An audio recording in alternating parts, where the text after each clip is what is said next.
the Commonwealth could easily have divulged into almost a whites-only club. So it was vitally important that Nkrumah stay in to cement the loyalty of Ghana to the whole Commonwealth idea. So for Nkrumah to move out at that time would have been catastrophic for British political prestige in the world. There's an archive of Nkrumah and the Queen dancing together. Yes. You know, here was a woman whose country, whose family once represented empire, was there dancing with their president. A man could not have done it, because here is our president being respected enough by Queen of England for her to put her arms around him.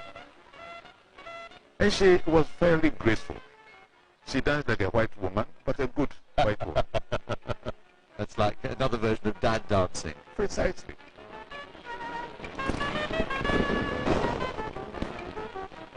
The Queen had shown her resolve in Ghana, and there was no sign of the shy young monarch when she joked about the birth of Prince Andrew. Mr. President, it was a great disappointment to me when my visit had to be postponed 2 years ago.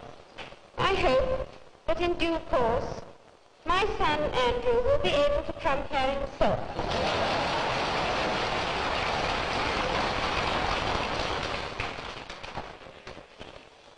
And perhaps make amends for the inconvenience he caused. Converged on the airport, hoping to be among the first to see the royal lady of whom they'd heard so much. Most of the tribal chiefs were there, and 40 paramount chiefs, with umbrellas to indicate to the knowing the degree of rank importance. One apologetically explained that as accommodation in Accra was limited, most of them had brought only one wife.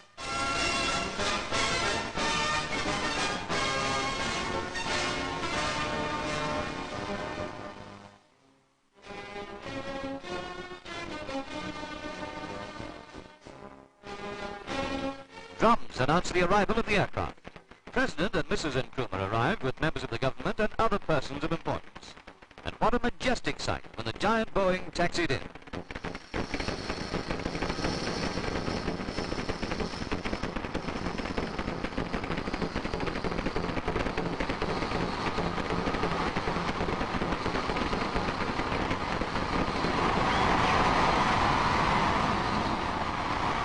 No detail was omitted that stamped this as the most memorable occasion in the history of the airport. Her Majesty and the Duke of Edinburgh were here at last. 55 minutes late indeed, but that was owing to the fog-postponed takeoff at the London end.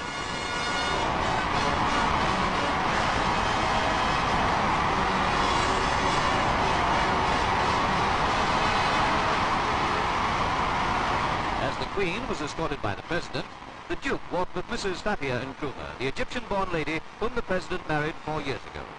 The Osajifo, as Nkrumah loves to be called, the word means redeemer, presented the chiefs and others of note. Their obvious pleasure showed how keen the disappointment would have been if Her Majesty had not come to Ghana. It all seemed to illustrate the mystique of the monarchy. For while Ghana insists on being a republic, and makes it clear to the people that Her Majesty is not their queen, all at the airport received her with as much enthusiasm as if she ruled over them by divine right.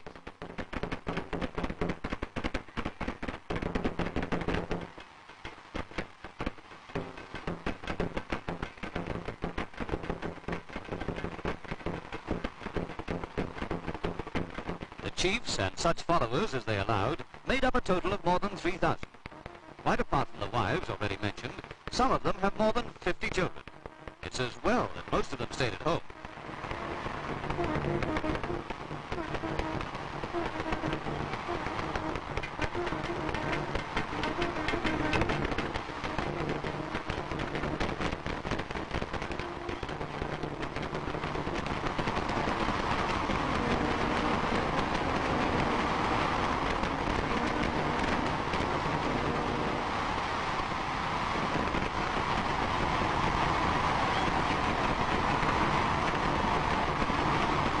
When all the greetings and presentations were over, the President and his guests began the 6-mile drive to the Christiansborg Castle. The Duke rode with Madame Nkrumah. The route was lined by fully 350,000 people.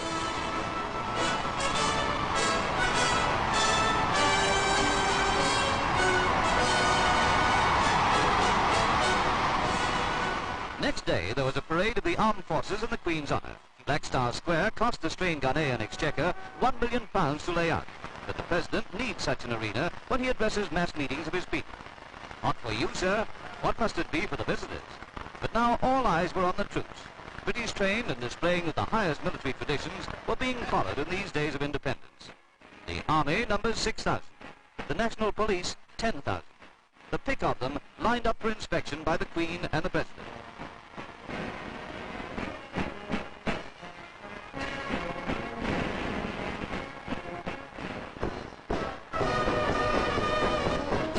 Queen could well understand with what pride Nkrumah and his people look upon the army.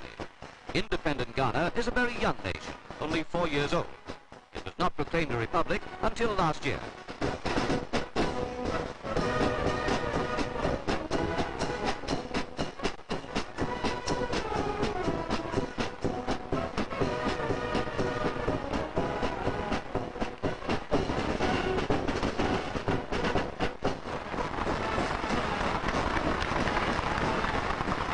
This was a formal ceremony.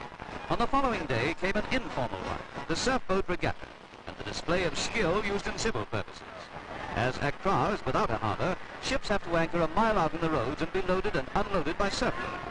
Each has a helmsman and 10 paddlers, and as they pack 1 3/4 tons of cargo, and the boat weighs 1,800 weights, strength as well as skill is needed to fight the breakers. The regatta was seen by Her Majesty from a Mogul pavilion, a portable one which will be much used during the tour. And here's that strength and skill we mentioned.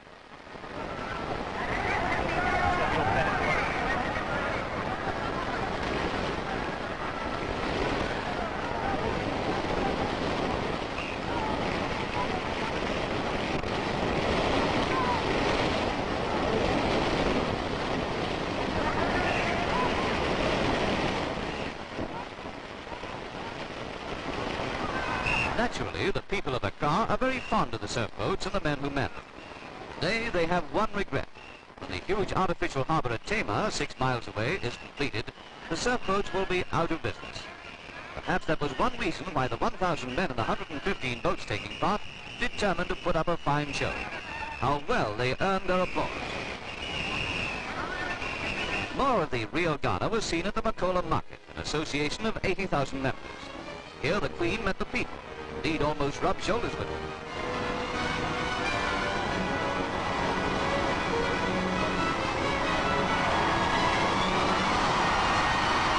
Every visitor to Accra wants to see the Mabbies, the plump stallholders who realize that silence has no place in salesmanship. Anyway, it's all here. Gay clothes, they have to be gay to sell in Ghana, spices, vegetables, and doubtless detergents. Impossible here to be unaware of how warm-hearted, vital, abounding with life are the lovable people of Ghana.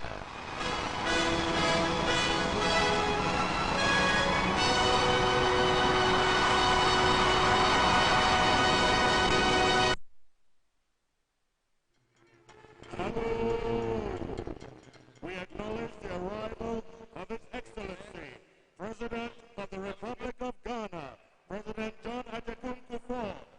Ladies and gentlemen, please rise.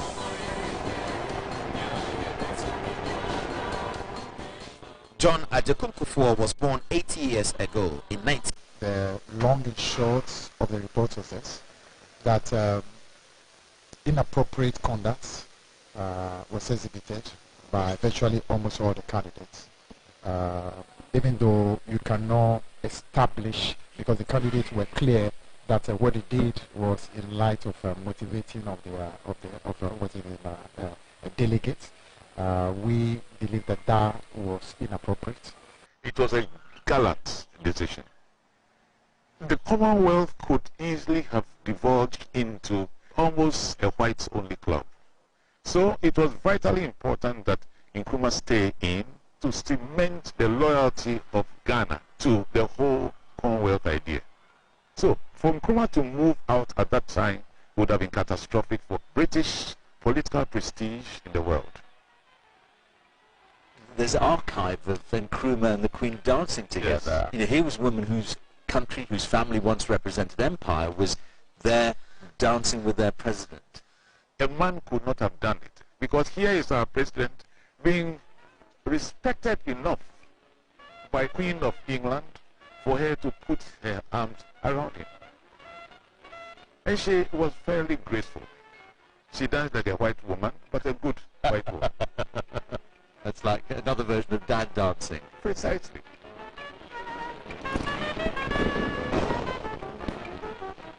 The Queen had shown her resolve in Ghana, and there was no sign of the shy young monarch when she joked about the birth of Prince Andrew. Mr. President, it was a great disappointment to me when my visit had to be postponed 2 years ago. I hope that in due course my son Andrew will be able to come here himself.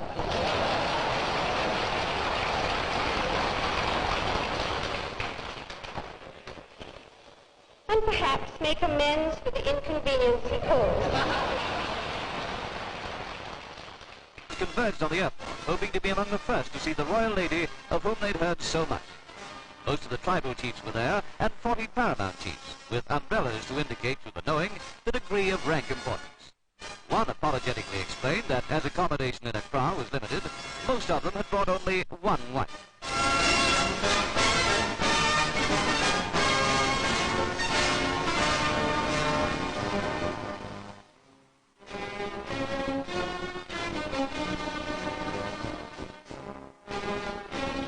Drums announced the arrival of the aircraft. President and Mrs. Nkrumah arrived with members of the government and other persons of importance. And what a majestic sight when the giant Boeing taxied in.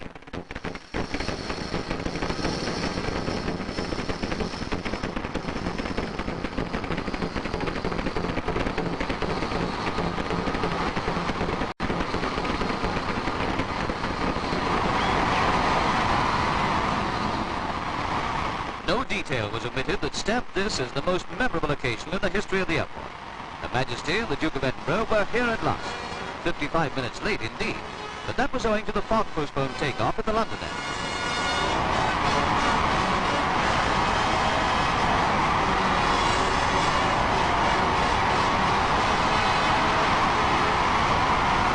As the Queen was escorted by the President, the Duke walked with Mrs. Fathia Nkrumah, the Egyptian-born lady whom the President married 4 years ago.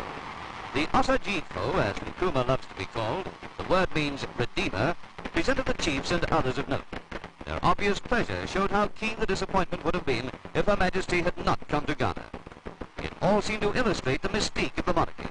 For while Ghana insists on being a republic, and makes it clear to the people that Her Majesty is not their queen, all at the airport received her with as much enthusiasm as if she ruled over them by divine right.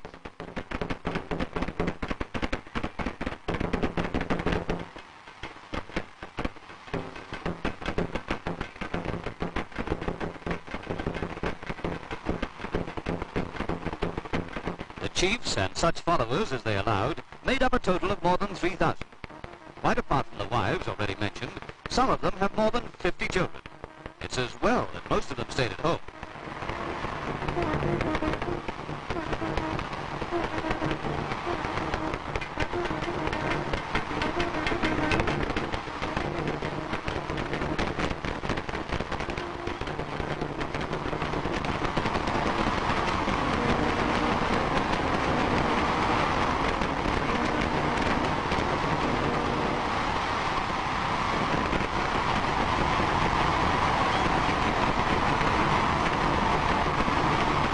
When all the greetings and presentations were over, the President and his guests began the 6-mile drive to the Christiansborg Castle. The Duke rode with Madame Nkrumah. The route was lined by fully 350,000 people.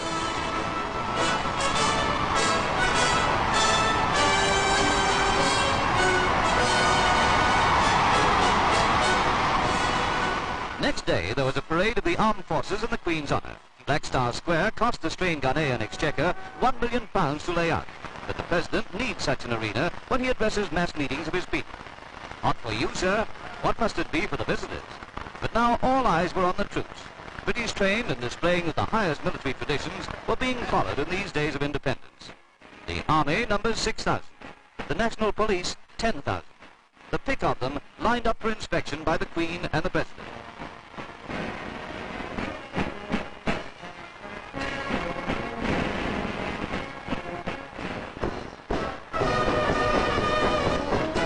Queen could well understand with what pride Nkrumah and his people look upon the army. Independent Ghana is a very young nation, only 4 years old. It was not proclaimed a republic until last year.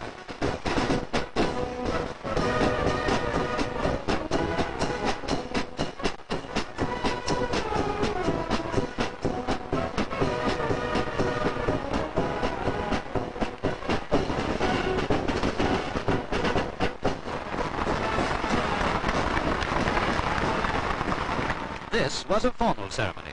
On the following day came an informal one, the surfboat regatta, and the display of skill used in civil purposes.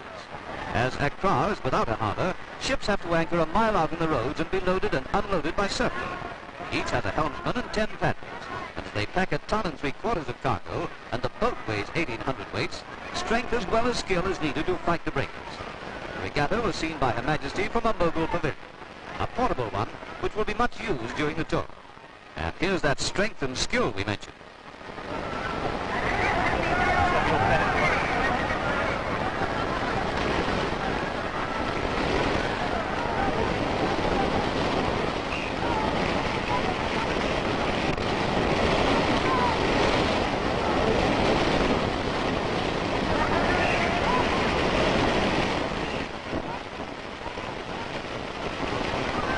Naturally, the people of Accra are very fond of the surfboats and the men who man them.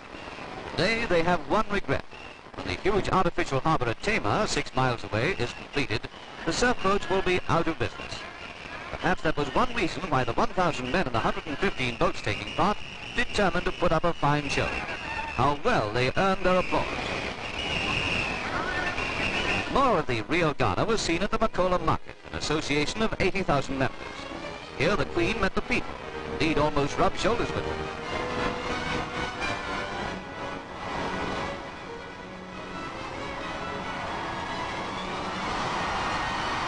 Every visitor to Accra wants to see the mammies, the plump stallholders who realize that silence has no place in salesmanship. Anyway, it's all here. Gay clothes, they have to be gay to sell in Ghana, spices, vegetables, and doubtless detergents. Impossible here to be unaware of how warm-hearted, vital, abounding with life are the lovable people of Ghana.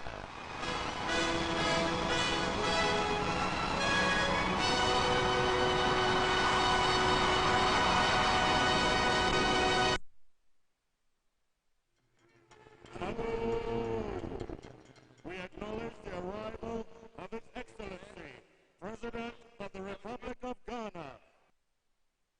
What's your argument? That we should celebrate a coupist? Thank you very much, Samson, and good morning to your viewers. And thank you very much, everyone. I'm happy to be here. I like the way you said, despite of all the problems, I would like to know what some of those problems are. Oh. But yeah, fair Many enough. of us have our problems. Yeah, fair enough, fair enough, fair enough. But the thing is that you are upfront with what you do. That yes, I belong to this political leaning. I don't shy away from it, and so on and so forth. So why not? Okay. What this does is that, first of all, I like to put on record that when we followed the campaign of the NDC, this was never mentioned in the campaign. So this has not been a matter that they thought about during the campaign, that they would do for Ghanaians, or they will use it to reset the Ghanaian agenda. They didn't talk about it. If you look at it critically, it's becoming very obvious that what all this is about, it's about settling political scores. It has nothing to do with renaming an airport. Really? It has everything to do with settling a major political part of our history, which is the sanctity and the 100% goodness of our first president and the illustrious Dr. Kwame Nkrumah. The point of the history is that since Nkrumah died, he has become much bigger than when he was alive.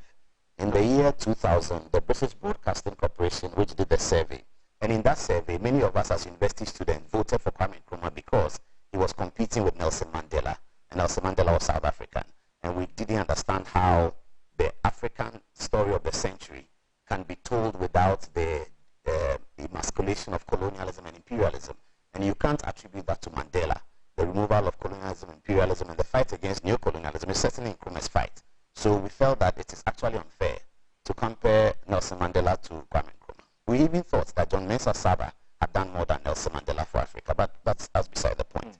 So Nkrumah then ends up by by the year 2001, 2002 as this ultimate political hero who has no blemish. Now, since 2017, at the outset of Akufo-Addo's government, he began to demonstrate a certain penchant for the history of Ghana. In his maiden independence speech, and this was the first time it happened on Independence Day, he almost gave a history lecture to the audience at the Independence Square, to the point where it was becoming very long. There has been some concerns then at that time about that, and I got personally involved because I attended a forum at the Socialist Forum to discuss these things on the celebration of 24th February, which is always the big day. 24th February is the day Nkrumah was overthrown. So this year, the overthrow of Nkrumah is going to be 60 years long, and it had always been planned by some of these actors that on the 60th anniversary of Nkrumah, let us restore Nkrumah's image 100% over Ghana. This Kotoka's name on an important edifice like the airport is the remaining last leg of the nemesis of Nkrumah that must be taken away, because they have been able to establish Nkrumah as the hero and the 100% hero since the BBC issue. Now, what we have been pointing out is that they started by arguing that Kotoka is a coup maker. Okay. And then that argument appears to be shifting.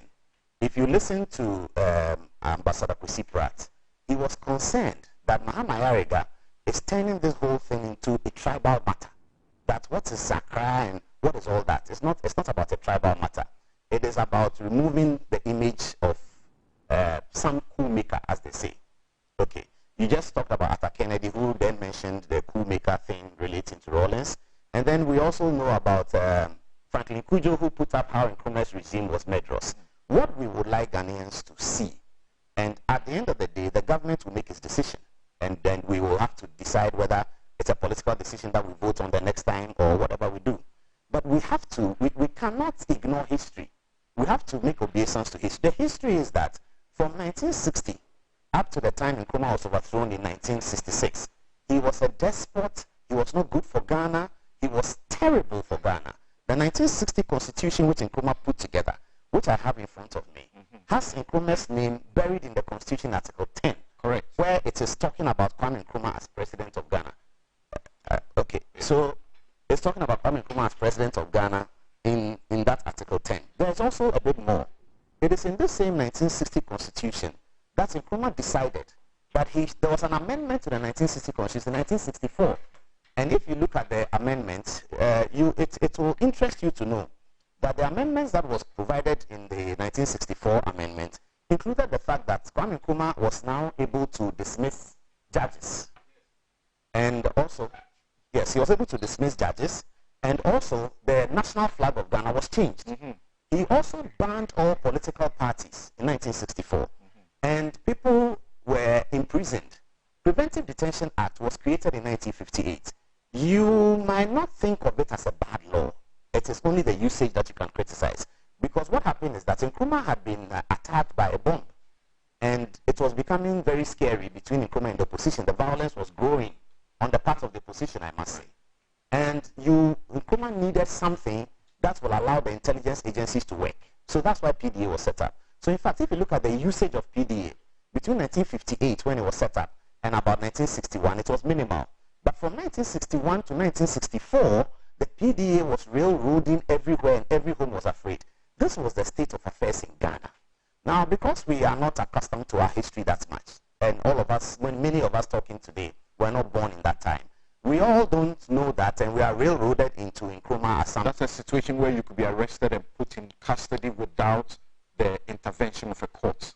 Not just without the intervention of the courts, but on the basis that the Minister for Interior is thinking in his mind that you are preparing to do something wrong. This is a fundamental departure from the processes of the jurisprudence of the criminal court. It's just a fundamental and a wicked departure from it. That somebody can think in his head that he suspects that you are doing something wrong and then you are picked up and arrested. This was the state of affairs in Ghana at the time. Now, there was nowhere else to go. Because if you look at the amendment of the Constitution, Nkrumah had made himself a life president. Correct. And he had also made the CPP the only legitimate party. Now, this is the situation that led many African countries to civil wars in the 80s. Because these leaders in the 60s, a lot of these Nkrumah students who had won independence for their various countries through Nkrumah's efforts, had also become despots and were thinking like that. So Kenneth Kaunda of Zambia and all of those people, they were there till the 80s. Or February, they were there. And part of the reason why Ghana did not experience those civil wars in the late 80s and the 90s was Kotoka. But Kotoka came in and said, no, we can't do this. The only reasonable way to do was to remove him. How do we test Kotoka's fidelity to the nation, he and his friends? So they decided to do a coup. They took Nkrumah out, and they began to rearrange Ghana on the path of another constitutional democracy. And they left office, and they left in the hands of the constitutionally elected group of people. I must say that being an apostle of the right-wing philosophy, one thing I've always worried, even as a student, is that why did they ban CPP from the 69 election? I thought that was blatantly wrong. And that is what led to the division in our country that we are still suffering. Busia and his people should really have allowed Nkrumah to run the election.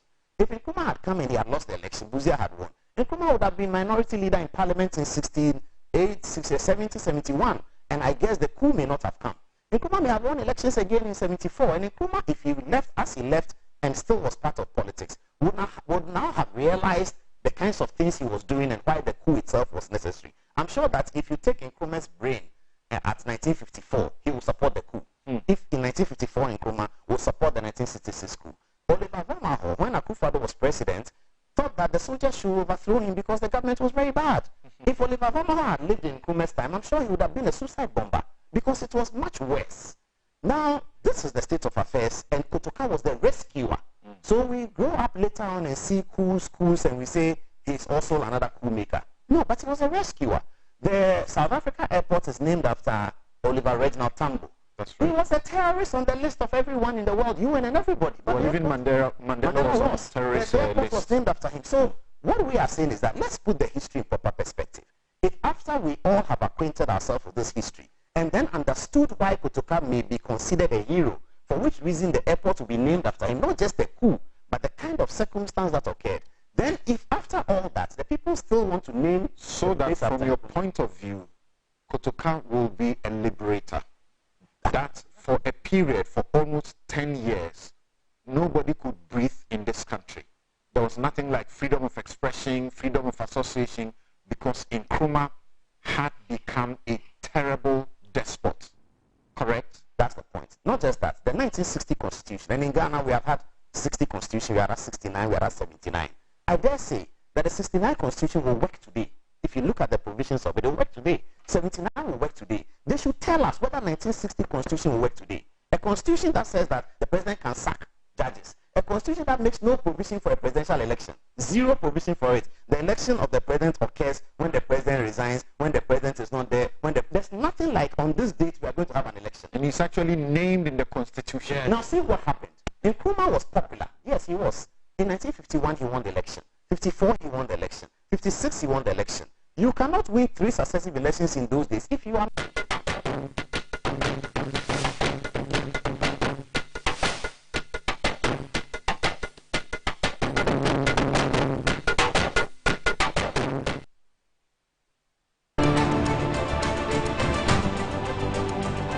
Will the NDC's anchor hold in the storm of the delegates' bribery allegation? Will Totobi Kwache's committee be able to cast the first stone against the embattled Alhaji Baba Jamal? Have other people also ever paid delegates? Well, delegates say that they got 40 cedis from President John Dramani Mahama in the run-up to him being selected as the NDC's presidential candidate for the 2024 election. Have delegates in Boku ever received money from Mahama Yariga, the majority leader? What about Mubarak Muntaka? He's been MP for Asawase for decades. Have NDC delegates ever received any money from him? What about Samuel Okudzeto-Ablakwa, the foreign minister? He's MP of Northern. Has he ever remunerated delegates one way or the other? We can also look at Education Minister Idrisu Haruna. He is the god of Tamale South constituency for the NDC. Has he ever paid delegates? So will the NDC's anchor hold? We present an opinion editorial now on Good Evening Ghana. Also tonight, Prince Derek Ajay says naming the airport after Accra may be okay, but the people of Labadi wanted to come closer home. They have a name and they have a circumstance why they want that name. Derek Ajay joins us in the studio.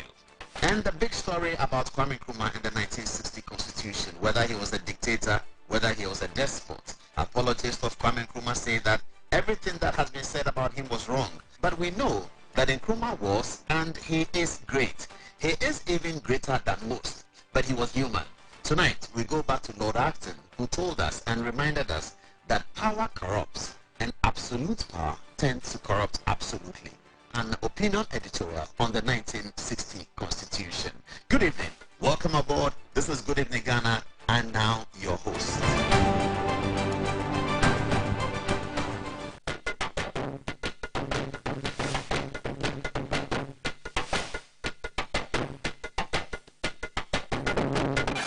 Are you a headmaster, headmistress, parent, teacher, or an educator looking for high-quality textbooks for preschool, primary, and junior high school students? Look no further than Advocate Publishing Company. Advocate Publishing Company is a leading publisher of educational materials in Ghana that publishes very engaging, interactive, and comprehensive textbooks that meet the needs of students, teachers, and parents. Our textbooks are thoroughly published to make learning fun and easy. They are also designed to stimulate critical thinking, problem solving, and creativity in students. Make Advocate Publishing your preferred choice for all your educational needs. Explore our range of textbooks and educational resources. Visit us at the old GNTC yard near Kingsway, Accra. You can contact us on 0503 786 776 or 02408 06354, also 0531 600 360, and connect with us on Instagram, X, and Facebook at Advo Publishing. Don't settle for less. Choose the best. Advocate Publishing Company, empowering young minds one textbook at a time. Thinking Publishing, think Advocate Publishing.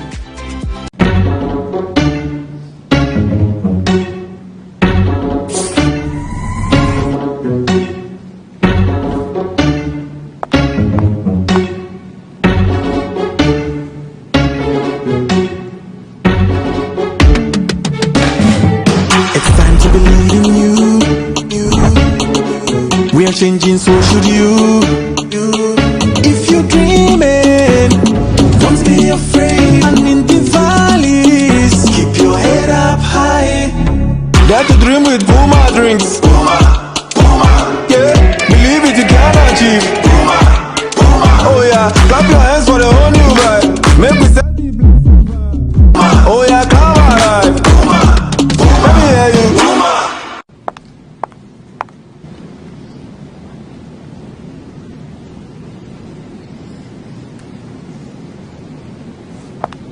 Puma Drinks, a whole new vibe. Another quality product from Casa Precon.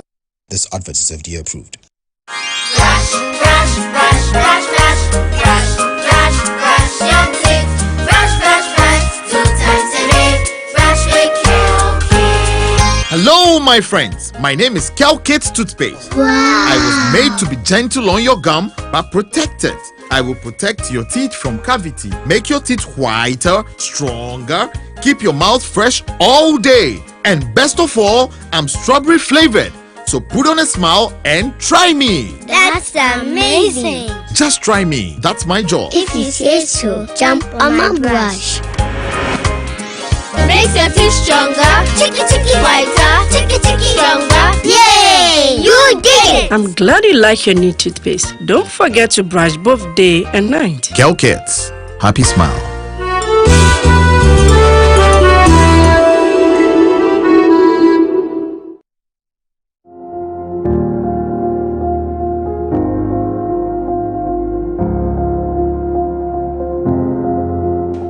Zoomlion Private Services Limited, your waste management expert. One of the most innovative aspects of our business is our commitment to adopting cutting-edge technologies and sustainable practices in the waste management industry. We have invested in modern waste collection trucks, digital payment systems. We have also implemented efficient waste segregation systems, and also developed strategic partnerships with our various stakeholders in the waste management value chain. I can talk about our innovative approach that enables us to reduce waste disposal costs, also minimize our environmental impact, and provide our clients with seamless customer service experience. We are the waste management experts. Can he tee up someone in red? In it goes to one! Do not say! That's who goal is for. I got 5 Champions League. You want to know? I be the real goat, chairman. I'm the real goat. The left magician. The left magician. Who is the goat? Ghana Jollof or Nigerian Jollof? Ghana Jollof has no co-equal. The smell alone. Oh my God. No, that shift. You two they lie, eh? Now the same stew when they use cook the rice and then they go put them for top. Hey! You are lying. Ghana Jollof.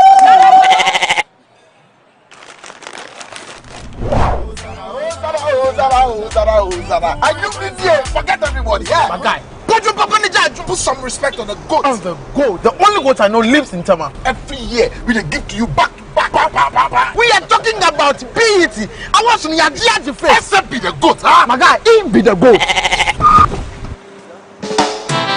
Though our choice of goats may differ in football, music, and jollof, Alomo Bitters always brings us together. Alomo, experience greatness in every moment. Drink responsibly. Not for sale to persons under 18, not recommended to pregnant women. This advert is FDA approved. Yes, next. Hey, Nadia Benson, Asamo.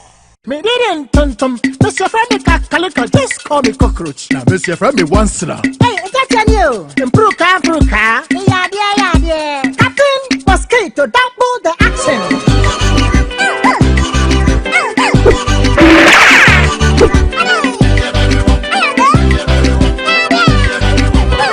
Me did it, Sasso spray. Mr. Friendly Sasso quell. Yeah, go to my Sasso.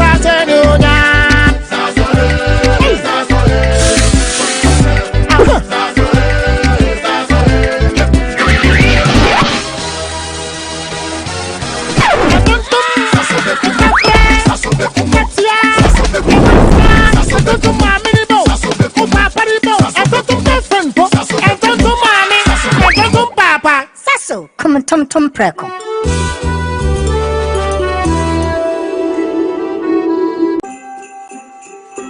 The festive season is here again, and your most preferred estate partner is giving you 25% discount on land sale. Yes, for our Bronya Asase promo, Estate Masters is offering this massive discount for outright purchases. This includes free indenture, free site plan, and a free site visit. So what are you waiting for? Rush now and secure a plot of land while it is still hot. Reach out to us using the numbers below or visit our website at www.estatemastersgh.com. Estate Masters, your most preferred estate partner.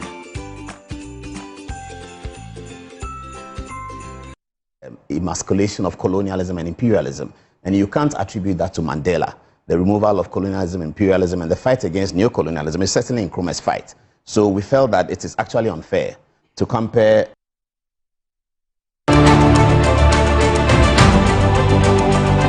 Will the NDC's anchor hold in the storm of the delegates' bribery allegation? Will Totobi Kwache's committee be able to cast the first stone against the embattled Alhaji Baba Jamal? Have other people also ever paid delegates? Well, delegates say that they got 40 cedis from President John Dramani Mahama in the run-up to him being selected as the NDC's presidential candidate for the 2024 election. Have delegates in Boku ever received money from Mahama Yariga, the majority leader? What about Mubarak Muntaka? He's been MP for Asawase for decades. Have NDC delegates ever received any money from him? What about Samuel Okudzeto Ablakwa, the foreign minister? He's MP of Northton. Has he ever remunerated delegates one way or the other? We can also look at Education Minister Idrisu Haruna. He is the god of Tamale South constituency for the NDC. Has he ever paid delegates? So will the NDC's anchor hold? We present an opinion editorial now on Good Evening Ghana. Also tonight, Prince Derek Ajay says naming the airport after Accra may be okay, but the people of Labadi wanted to come closer home. They have a name and they have a circumstance why they want that name. Derek Ajay joins us in the studio. And the big story about Kwame Nkrumah and the 1960 Constitution, whether he was a dictator, whether he was a despot. Apologists of Kwame Nkrumah say that everything that has been said about him was wrong. But we know that Nkrumah was, and he is great. He is even greater than most, but he was human. Tonight, we go back to Lord Acton, who told us and reminded us that power corrupts and absolute power tends to corrupt absolutely. An opinion editorial on the 1960 Constitution. Good evening. Welcome aboard. This is Good Evening Ghana, and now your host.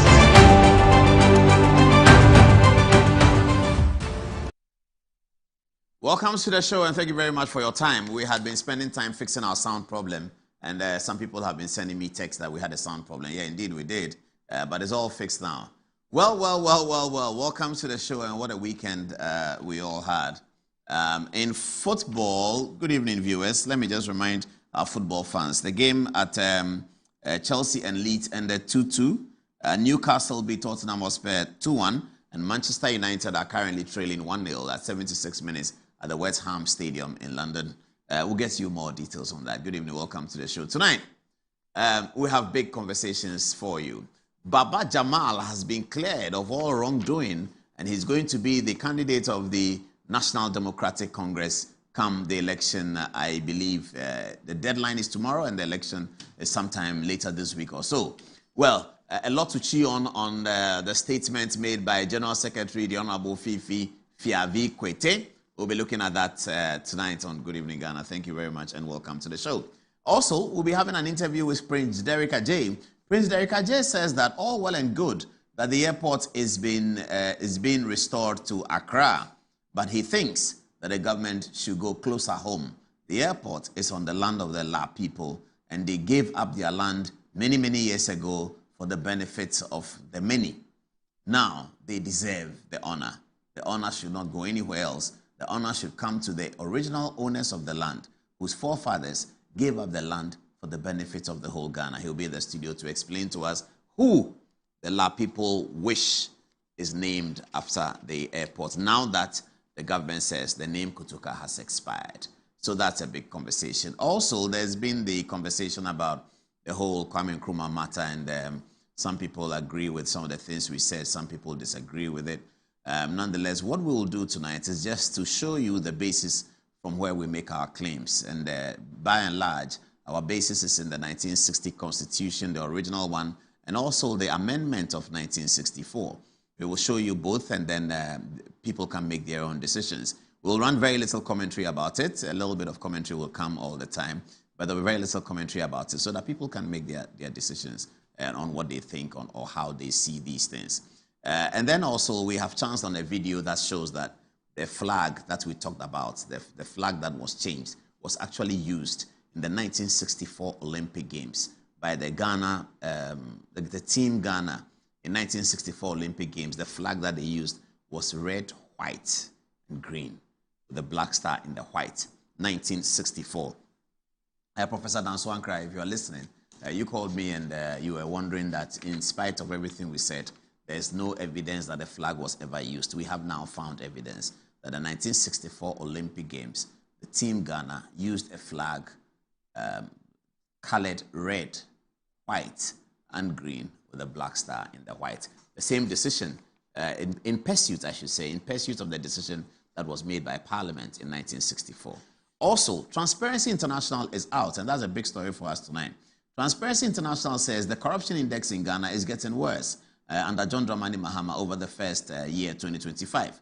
Transparency International further suggests that this is as a result of the gymnastics that we saw occurring in the judicial sector. In particular, the removal of Justice Gertrude Tokonu, and also the many nolle prosequa decisions that was made by the principal legal advisor to the government, the learned Attorney General, who is always appointed under the Constitution's Article 88. Transparency International are concerned that Dominic Ayini's efforts to enter nolle prosequi for some of the cases that were pending, most of them against his party folks, and indeed the government's removal of Gertrude Tokonu based on an Article 146 petition could both have been responsible for reducing, increasing the corruption perception index here in Ghana. We'll be looking at that with Abafo in the studios. Few minutes to the top of the hour, 10 o'clock. Let's start now with the Baba Jamal story. But let me go to social media. There was some story on social media that also generated quite a bit of concern. There's a lady called Princess Felicia, and she put up a very interesting, complicated post, and it caught a lot of attention. I'd like to share with you, viewers, what she said, and then perhaps we can talk about it. So she put this post on social media sometime at the weekend, and she says as follows. Years ago, I was at Osu, the people, the guys who come for the December in GH. You know how they say? They say Osu. Are you going to go to Osu? So let's do that. Years ago, I was in Osu, standing close to the roadside when a car stopped, rolled down the glass, and called me to come closer. As I approached, she says, I was amazed to see Mr. Paul Adum Ocheri inside, who calmly and sincerely said, and she quotes, "Lady, your beauty shines through, and your height is truly admirable," unquote. And with that, she said, he drove off.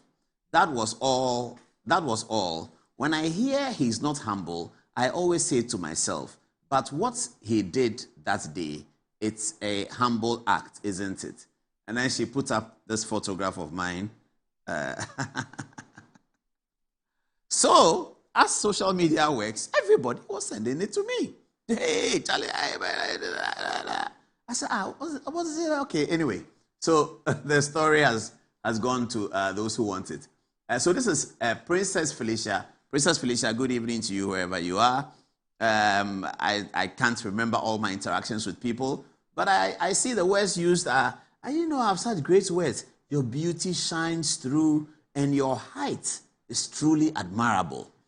That's fine words. So Princess Felicia, how are you? Wherever you are, I hope that life is treating you well. But Princess Felicia, I don't know how old you are, but reading your profile, I think you're a young person. I think that thank you for the kind words, and thank you for suggesting to people who say that I'm not humble, that I'm quite humble. I appreciate it. Humility is a gesture that it's a virtue that God wants all of us to have. The Bible says that God resists the proud and he blesses the humble. So if you want the blessing of God, be humble in your own way. Humility of heart, humility of mind, and humility of opinion is all very important for the blessing of God. So we all have to pick up that lesson one way or the other. Now, Princess, thank you very much. You see, what I want to tell her is that as a young woman, there's hope. She should gather her friends and get ready to vote for Mahamudu Bawumia. You see, because Dr. Bawumia is going to launch what will be the best and the most well thought out youth manifesto.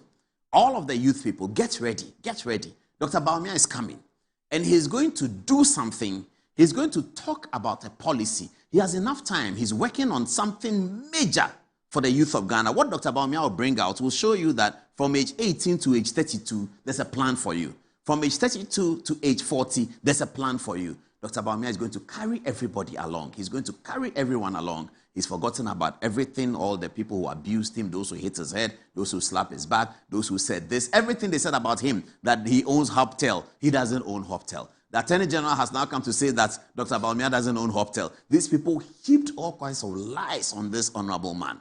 These people, they said everything they wanted to see so that they can come to power. Today, they themselves come, they go and sit at the round table. They are dining with ECG's Hoptel. Dr. Bawumia has already complained about the electricity bill. But forget about that. Very soon, his office is going to open. Let's have Felicia back. Let's have Felicia back. Very soon, after he settled down, he's going to open his office. It will be at Northridge. And Felicia, you go to Dr. Bawumia's office with your friends. You can tell Dr. Bawumia that, please, we are this group of people. In your youth manifesto, Put this in. These are the things we are looking for. If you go there, you see Akosua Menu there. She's like you. She's a young woman. You see Miracles Abwaji. She's like you. She's a young woman. Sometimes when she has time, Hajia will be there. You see her, Samira. She's a young woman. She understands young people. These are a group of people who are determined to once and for all change the profile of young Ghanaians. And Dr. Bawumia is really serious about that. So, Felicia, maybe we will meet at Dr. Bawumia's office when you and your friends come. But get ready to vote for him, because Dr. Bawumia is the only one on the ballot. He may be on the ballot in 2028 with, it could either be Johnson Asiedu Nketia, it could be Kesela Toforsen, the finance minister, it could be Julius Debra, the chief of staff, it could be Haruna Idrisu, the minister for education, it could be the vice president, Professor Jenano Pokwajiman, it could be Samuel Kujeta Blakwa, the foreign minister, it could be any of these men. So we have to wait for that. But now, Dr. Bawumia is already on the ballot. And the vision that he carries for young people is irresistible. It's going to come. So back to Felicia. Thank you very much for the compliment. And let's meet again. Let's prepare to change this country. Let's prepare to change the country with Dr. Bawumia. Okay, so it's 10 o'clock. That's the end of that story. I guess there's another one very quickly before we go. Okay, so now Victoria Hammer, my dear Victoria Hammer, she did something spectacular, I know that she was doing that already. But today, the photos have come. I've not even spoken to her since she achieved this on her feet. And she discussed with me when she was starting that, look, as she's not doing anything, she wants to get into academia. And she even had some of her lecturers come on the show. We interviewed them about certain things. She was doing a lot into social psychology. She ended up with a PhD in public administration. You have the video there. And today, she turned up in her very elegant self, and she attended the event. Former Deputy Minister of Communication. Let's see how Victoria Hammer turned up. There she is. There is Victoria Hammer enjoying her moment as a PhD graduate from the University of Ghana. They put the medal around her neck, and the senior professors were dressing her up and preparing her to mount the stage and collect the honors from the dons at the University of Ghana at the Ivory Tower. Victoria Hammer had pursued her first degree at the University of Ghana many, many years ago. She, in those days, was a student politician. She was the women's representative at the SRC, and she ran elections in Legon and was successful. Victoria Hammer joined the National Democratic Congress, and she became a communicator for the party. She ran for parliament in Ablekuma against Esla Owusu in 2012 election. She lost the election but increased the NDC vote. She was made a deputy minister. That's Marietta Briopon, the president's nominee for chancellor of the university, welcoming Victoria Hammer to the days and giving her a warm embrace. Congratulations, Victoria Hammer. You have demonstrated how people can come from ashes into beauty. Victoria Hammer had a major political setback when news broke out that she had made comments that people thought were inimical to the progress and development of the fight against corruption. She was removed from government many, many years later. She has earned a PhD in public admin. And I think at this stage, Victoria Hammer deserves applause from all of us. It's not simple for a young woman to decide to go and pursue a 4-year training program for a PhD at the Premier University. That's not simple.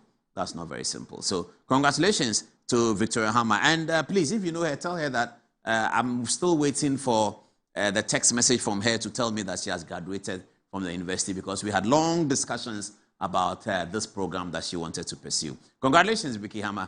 It couldn't have been better. Okay, back to the studio. I think that we are now ready for our story number 1. Now, why is my screen black? Is it maybe we are mourning the death of anti-corruption in NDC? Anti-corruption is dead in NDC, isn't it? Anti-corruption is dead. Because the National Democratic Congress says the thing that we all saw with our eyes, Baba Jamal was sharing 32-inch TV. The thing we all saw. They said that, yeah, it's true, but they don't have time. The time is too short, you see.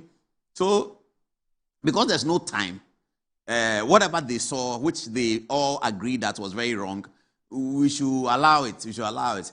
Baba Jamal, I like Baba Jamal. I know him. I know Baba Jamal. He's a very forthright politician, and you can't find more people who are loyal to the NDC than Baba Jamal. Baba Jamal is completely loyal to the NDC. I guess why That is why the rumors are sipping in that he was backed by Johnson Asiedu Nketia. But I'm going to tell you why it was very difficult for Totobi Kwache's committee to say anything else. What are they going to say? You are talking about vote buying. The people at the NDC people, they are doing videos saying that, but your mama gave us 40 CDs to elect him. But Fifi Kwete gave us X amount of money. But Mahama Arega too has been giving money to Pauline Boku. Who doesn't pay delegates? You see, viewers, we have to get this conversation very clear and understand what is the root cause of it. This thing that we do, delegates have worked hard to elect the NDC. I'm telling you this from how the delegates see it. They have worked hard to elect the NDC. Not all delegates have qualification. And when you go to the ballot box, you have qualification, you vote one. I don't have qualification, I vote one. So it's not about qualification in the ballot box.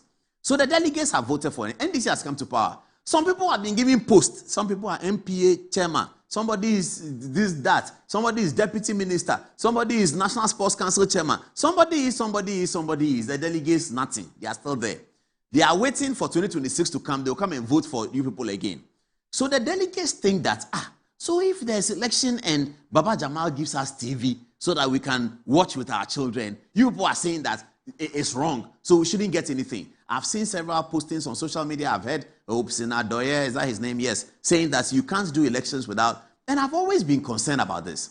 Now, let me tell you something, viewers. This delegate system of voting, it doesn't only happen in what I want to say is that it doesn't only happen in politics as politics. It also happens in the voting of the Vice Chancellor of the University of Ghana. There's a delegate system that votes. It happens in Parliament. When caucuses in Parliament are choosing, so the Northern Regional Caucus in Parliament, they are choosing their leader. NDC caucus, they are choosing their leader. Caucus leader. They vote. They look at this and that and vote. Nobody, when they are voting in the Parliament, thinks that I should go and give somebody money. It doesn't even occur to anyone. The University of Ghana, the university convocation, they sit down and they cast laws for who will be the next Vice Chancellor. People present themselves for Vice Chancellor. They go through a vetting process by the University Council. They are allowed to campaign for a certain number of days or maybe weeks. And so somebody is head of department of sociology, head of department of science, and he wants to be Vice Chancellor. He submits his name. He goes to campaign. In that campaign, it doesn't even occur to him that I should give somebody 1 cedi. Who are you going to give 1 cedi to? What's the point? What's the point I'm making? The point I'm making is that there's a fundamental matter that we are all glossing over. It's a fundamental matter of poverty. If we don't solve the poverty problem, and then you come and tell me that a delegate should not give mobile phone, a candidate should not give mobile phone to delegates, or delegates should not collect the mobile phone, what's the point you are making? So let's all not be ostriches and pretend that we are some holy people and Baba Jamal was sharing something. No, that's not the point. That's not the point. The point is poverty, but I'll come to the NDC. Why they cannot do anything about it and why they lied to Ghanaians that they are holy and that somebody else was not holy. This is their first test. You have seen somebody sharing that thing. Look at, I'm going to show you Fifi Kwete's press conference now. This is what I want you to see. Look at Fifi Kwete's demeanor. You will see that his demeanor today is different from when he was announcing, if you are a government member, you resign 6 months before you can. The vigor, the verve with which he announced that one is different today. Because today, Fifi Kwete knows that he's not in a very good place. What he's announcing does not fit his ethos or the ethos that he has sold to us. It doesn't fit it. You have seen blatant this thing, and you come and tell us that because of time. Because of time. That's what Fifi Kwete said. He said, because of time, they will not be able to deal with this. Now, back to the other side of the story. So, delegates shouldn't get anything. They should continue to wallow in poverty. The thing that happened at Nima, it is a blemish on the political establishment of the government and other governments. That's what it is. It's not about Baba Jamalo. It's a blemish. So when we are trying to look for solutions now, let us be clear on what the solutions are. Some of the solutions will take time to build. And it's always like that. If you go to all of these countries, if you go to a country where there's crime in a particular area, in New York, there's crime in Harlem. In England, there's crime in Brixton. When the British authorities are dealing with the crime, they always add the root cause. Crime is punishable, and that punishment is there for a deterrent. But there's always a root cause for the crime. Let's begin to look at that. But for now, the NDC is guilty of deceiving Ghanaians that they were coming to stamp out corruption. Because if you were coming to stamp out, this is the easy test case. Easy. But, okay, let's watch Fifi Kwete's press conference. Let's see Fifi Kwete. The long and short of the report was this, that inappropriate conduct was exhibited by virtually almost all the candidates. Even though you cannot establish, because the candidates were clear that what they did was in light of motivating of a delegate. We believe that was inappropriate. So in the light of that, the committee's report was to the effect that ideally we should have an annulment of the primaries. However, the committee also acknowledged that there are real obstacles that make it difficult for us to do that. One, the party's constitution does not have a provision for an annulment of election. Two, we are time bound because we need to be presenting a candidate by tomorrow to the Electoral Commission. So given these difficulties, and also there are legal challenges that could be mounted by whoever won, and the party clearly would not be able to go through any of that process without presenting a candidate very quickly. So in the light of that, the party effectively has taken the recommendation, which is that we, given the time and also the legal challenges, we have no option but to present Baba Jamal, who actually won according to the Electoral Commission declaration. The long and short of the report was this, that inappropriate conduct was exhibited by virtually almost all the candidates. Even though you cannot establish, because the candidates were clear that what they did was in light of motivating of a delegate. We believe that was inappropriate. So in the light of that, the committee's report was to the effect that ideally we should have an annulment of the primaries. However, the committee also acknowledged that there are real obstacles that make it difficult for us to do that. One, the party's constitution does not have a provision for an annulment of election. Two, we are time bound because we need to be presenting a candidate by tomorrow to the Electoral Commission.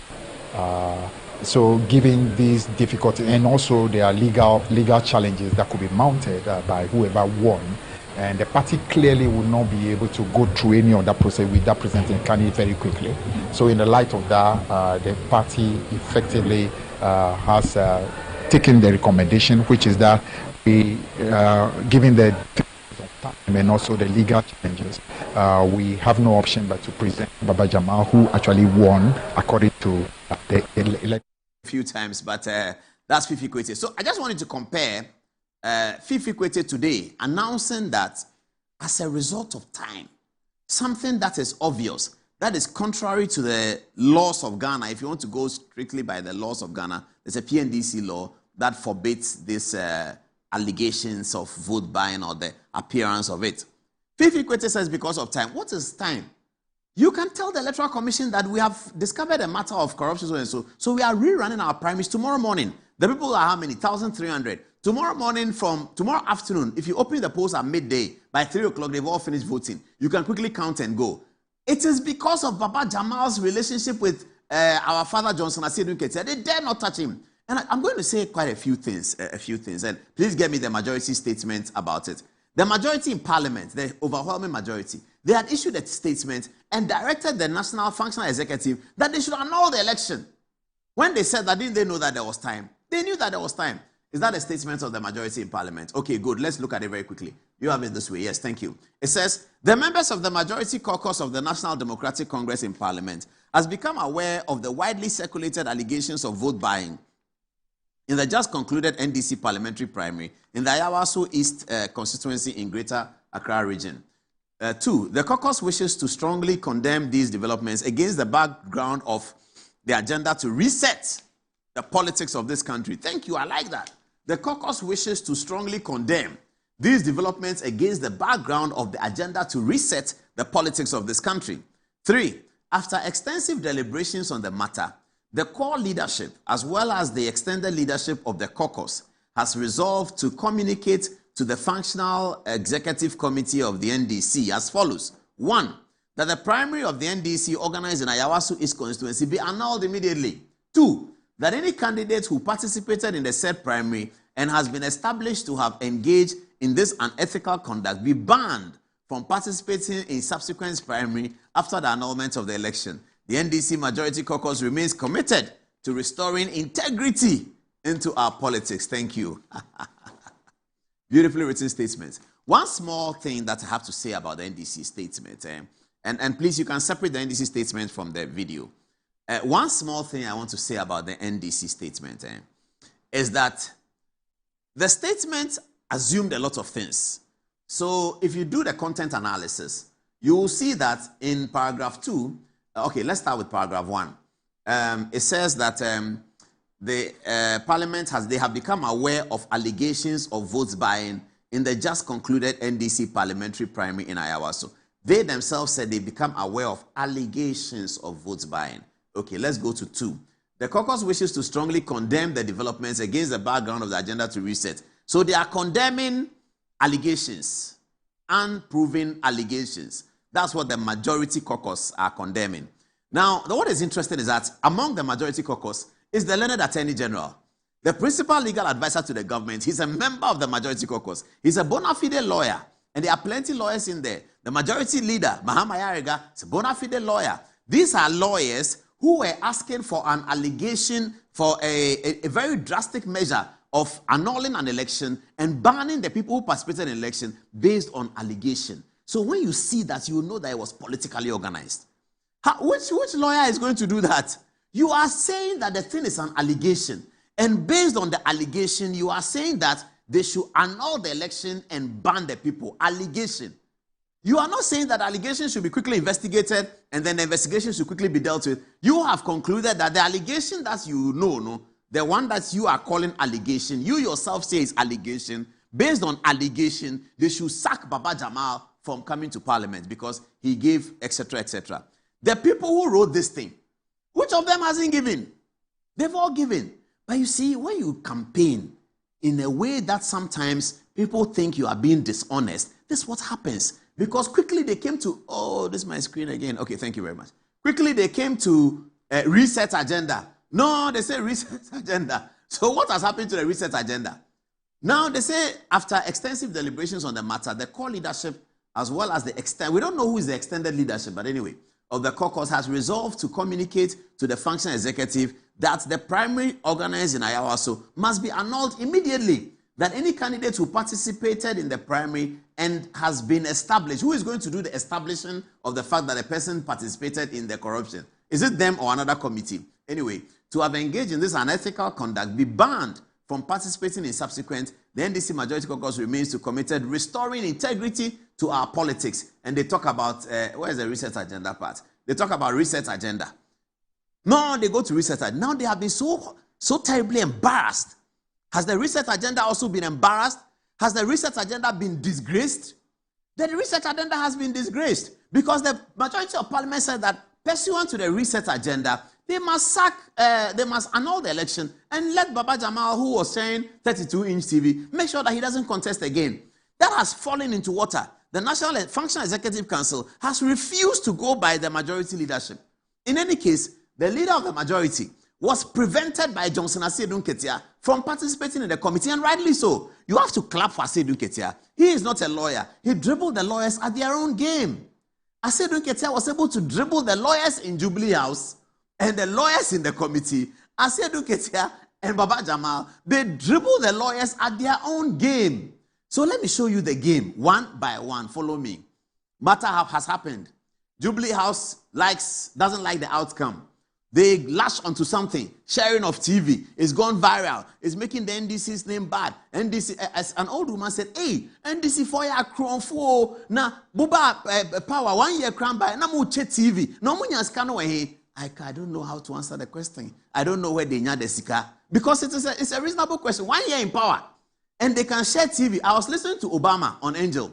Obama calculated how much money had been spent on the distribution. Obama said that Baba Jamal must have spent about 8 million Ghana cedis. And Obama also calculated Baba Jamal's salary as a member of parliament for 4 years. It came to 1.4 and was wondering why he's spending that much. Baba Jamal spent 8 million. The lady who is a darling boy of the NDC, she's on all kinds of boards. The widow, may her husband rest in peace. We pray with her, God be with her. She also spent about 6 million. And then the other people spent.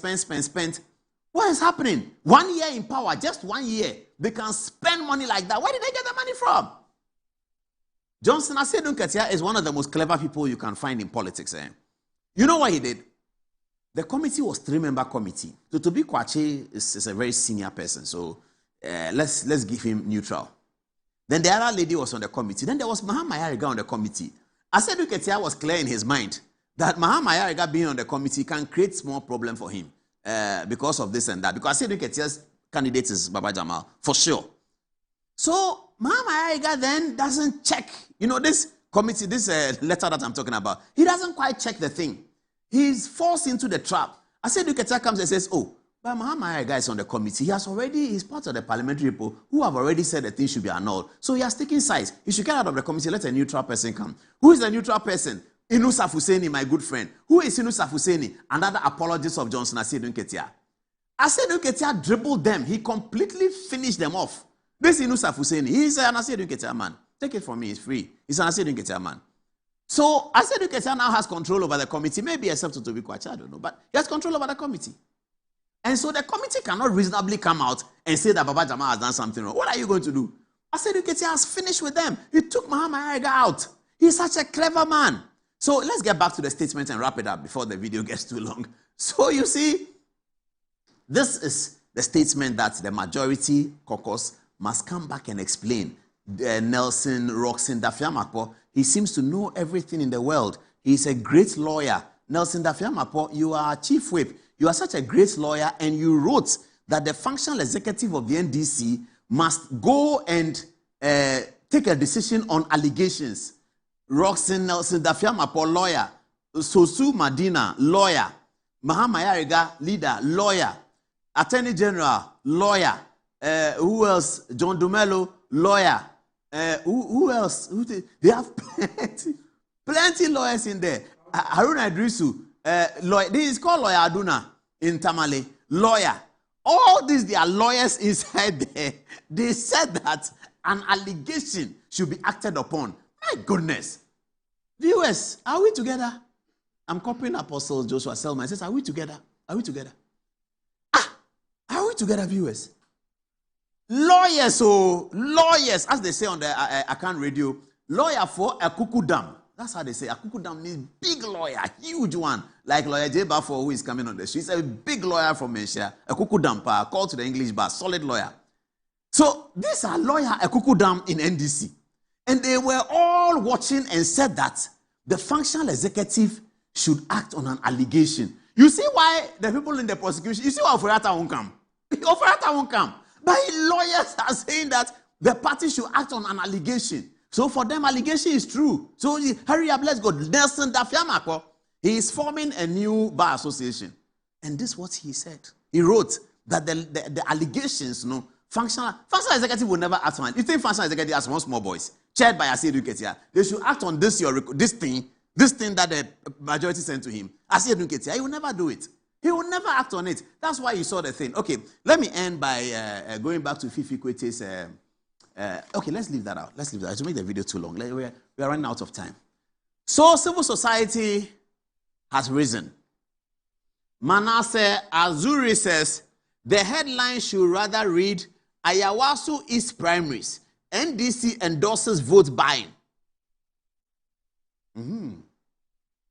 Kwesi Prempeh. Kwesi Prempeh has written something. He wrote something on his Facebook page just now about how you frightened your opponents and made us feel that you were going to do something. It looks like you're not going to do anything, blah, blah, blah, something like that.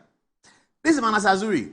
As soon as the thing happened, Felix Kwache Ofosu quickly. You see, they think that they are still campaigning. You are a government, you are a government. So your work and deeds are obvious. It's not about intention. Opposition can evince an intention. Governments act. So the thing that Ofosu Kwache quickly wrote a letter, President Mahama has removed Baba Jamal, quickly, then majority, that's opposition work. Oh, now you have been exposed. Felix Kwache Ofosu, the letter he wrote, it didn't go anywhere. It means nothing. Because everybody saw the video. Functional executive says, Baba Jamal has done no wrong. So what is going on? Is the center holding? Is the center holding? Hey, yo. Man, I say good night. How is America? Everything is fine there. Okay. Don't worry. We'll get there very soon. All right. So I think that let me wrap it up on the other side of Baba Jamal's photograph and just say that, well, so the election is going to go on. Baba Jamal is going to be the NDC's candidate.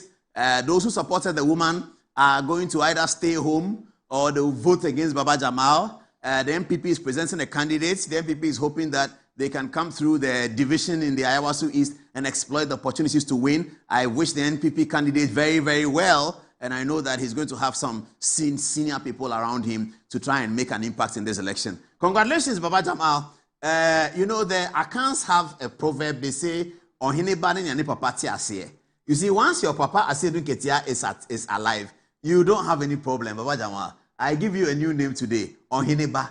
And you know, the NDC must add 32-inch TV to their name. National Democratic Congress, 32-inch.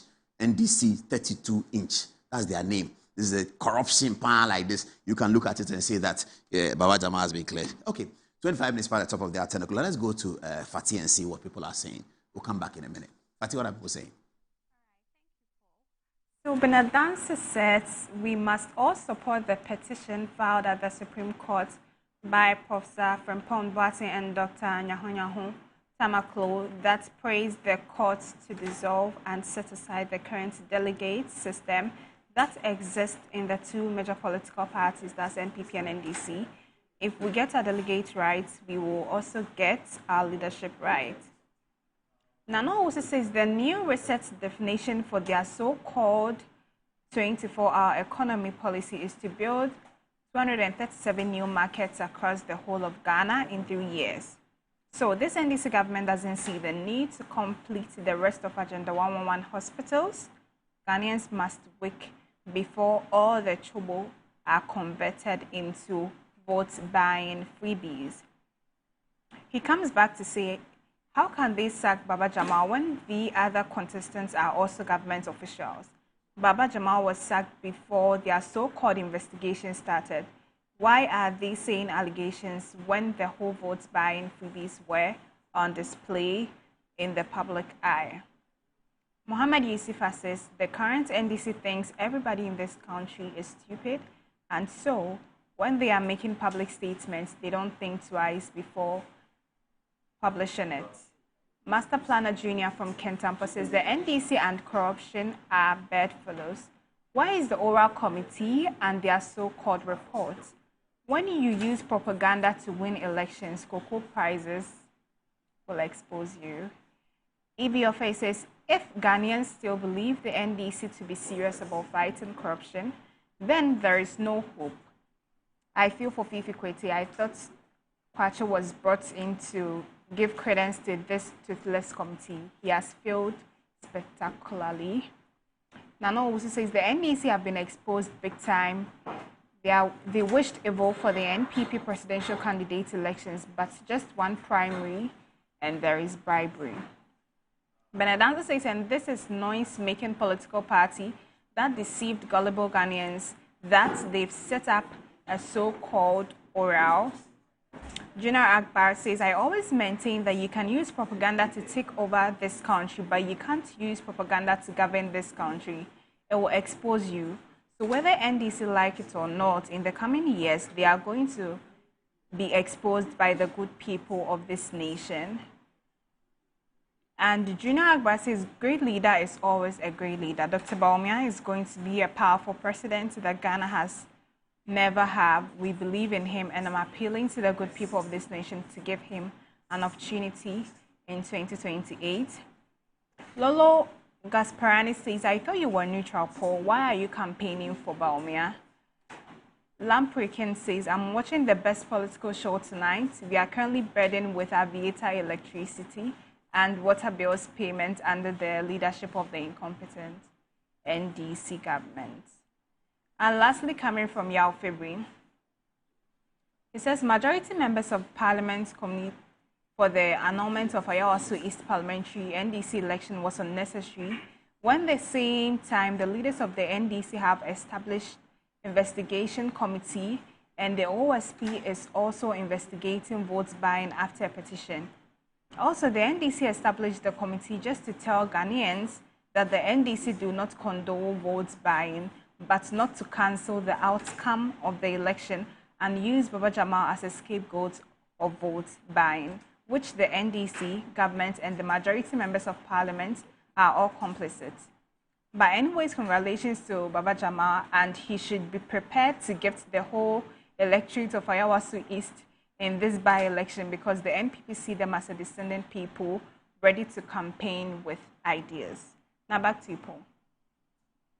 Okay, so we put this this flyer up today, didn't we? And what did we say? We said Bawumia and MPP can take inspiration from 1996 and 2000 election. The MPP overturned a 1.2 million vote deficit. So we just want to remind the people that, you know, elections has become very competitive and quite interesting. And the dynamics of how elections are won or lost also has changed significantly. But way back in 1996, after the 1996 election, the Elephant Party had a deficit between John Agyekum Kufuor, the candidate of the MPP at the time, and Flight Lieutenant Rawlings, the candidate of the NDC, a deficit of 1.2 million votes. Remember, so maybe perhaps you want to see the details are here. So Flight Lieutenant Rawlings emerged with 4 million, 758, representing 57.37% of the vote. John Agyekum Kufuor emerged with 2.8 million, representing 39.67% of the vote. The vote difference was 1.2 million, and the valid votes cast was 7,145,000. Now, why that is important, why the valid votes cast is important, is that out of a 7 million vote, J.J. Rawlings was leading by 1.2 million. That is more significant than leading with 1.8, which John Mahama got out of 10 million votes. If you can understand mathematics and ratios, then you know what I'm talking about. It's not politics, it's mathematics. Out of a 7 million, if I'm leading you by 1.2, the actual weight of the deficit is heavier than if it's 10 million and I'm leading you by 1.8. You can ask any mathematician, and you can ask an NDC mathematician. Tanko computer, is he there? If you ask him, he'll explain to you. It's correct. So I'm not propaganda. I'm not doing propaganda. It's correct. So there's 1.2 million votes deficit at the time. 4 years later, the MPP had overturned it and won the election, and Kufuor was elected. Partly because Flight Lieutenant Rawlings was not going to be repeated on the ballot, and the NDC had to go through a process. Now, the NDC tried to manage that process so that there's no contention. But in the end, the management of the process brought out more contention. What they decided to do was that there will be no Congress. Like today, they are talking about no Congress. Can we appoint Asiedu Nketia, blah, blah, blah, or whatever. They were talking about no Congress, okay?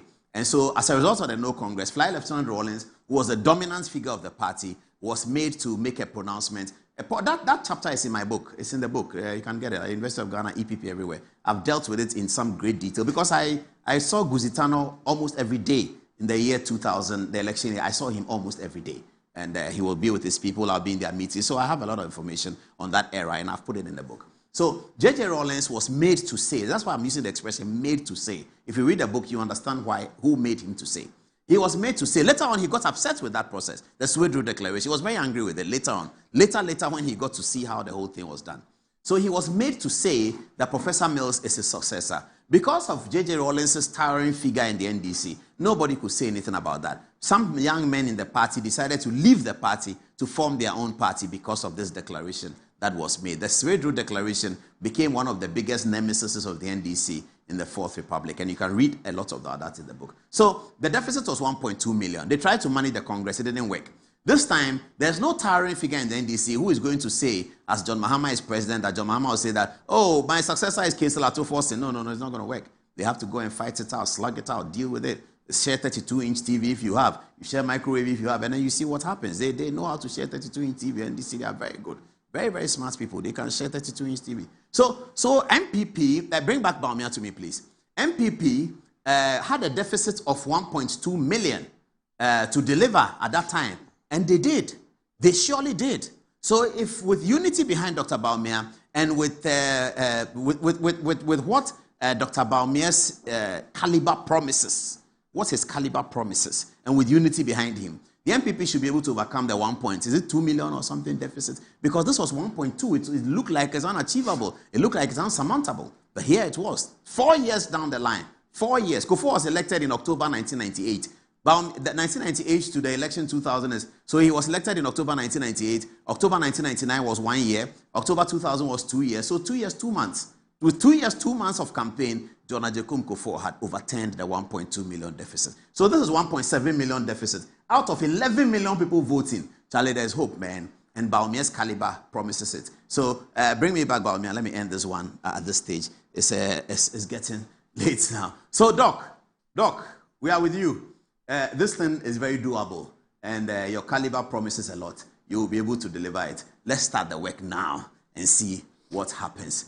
All right, I have a big story next. Two big stories. Next story is about the Kotoka International Airport. You know that because I lived in Labadi, well, I lived in Bema Camp, which is Labadi. Then I lived in Labadi proper. The other day, I said it on Newsfile and Ransford. Jampo was challenging me that Paul Adomochi, you didn't live in Labadi, Bia. Forget about him. So I lived in 2 places in Labadi. Kojo Sardin Abomi, many of you don't know it. I know it. I used to go to Wizards Park to play football, watch football, and all of that. Shamokwe used to come in those days. Those who are young, you don't know who Shamokwe is. God forgive you. Okay, you don't know who Shamokwe is. So yes. So I lived in Labadi, Abomi, and I lived in Wireless, all in Labadi. They are suburbs of Labadi. I'm saying suburbs nicely, but they are not like that, but they are very good. Okay. So yes. So I'm Labadi. And I'm very concerned about Labadi things. Prince Derek Ajay too is Labadi, even though he lived in Dansoman. He didn't live there. I lived there. He was living in Dansoman. He and Springo, the other Daba people, their father drives them to Presec nicely and all of that. Unfortunately, he passed. He was a Jasiche in La. So to that extent, I can't compete with him because their father, whom I know from Presec, is a very lovely man, you know. And I mean, when you are a junior in Engman House in those days in Presec, one more story. Forgive me, I'm full of stories. When you're a junior in Engman House and you are being punished, and Prince Derek Ajay's father's car comes to the car park. You know, how would you know? He used to drive a silver, I think it was a Nissan, something like that. But he always had this thing on the top, the carrier, because when he's come to pick them, there are 2 brothers, 2 of them brothers, so they put the trunks and all that. So when you see that car, you know that he will be interested in why you are being punished. So you start crying when you see Mr. Odote, you start crying, you get down from his car and say, oh, what is the problem? And you say, they are beating me. Then you call his son. Why are you beating this small boy? We all did that. So Prince Derek Ajay and his brother, the architect, they have a soft spot for us, except that he's in the wrong party. But anyway, we can't do anything about that. Good evening, Odade, and welcome to the show. You were in Lamoni House. You missed it. You were in Engman. It was better. How are you doing, though? I'm better than Bawumia. Oh, you are better than Bawumia? Yes. That's fine. That's beautiful to hear.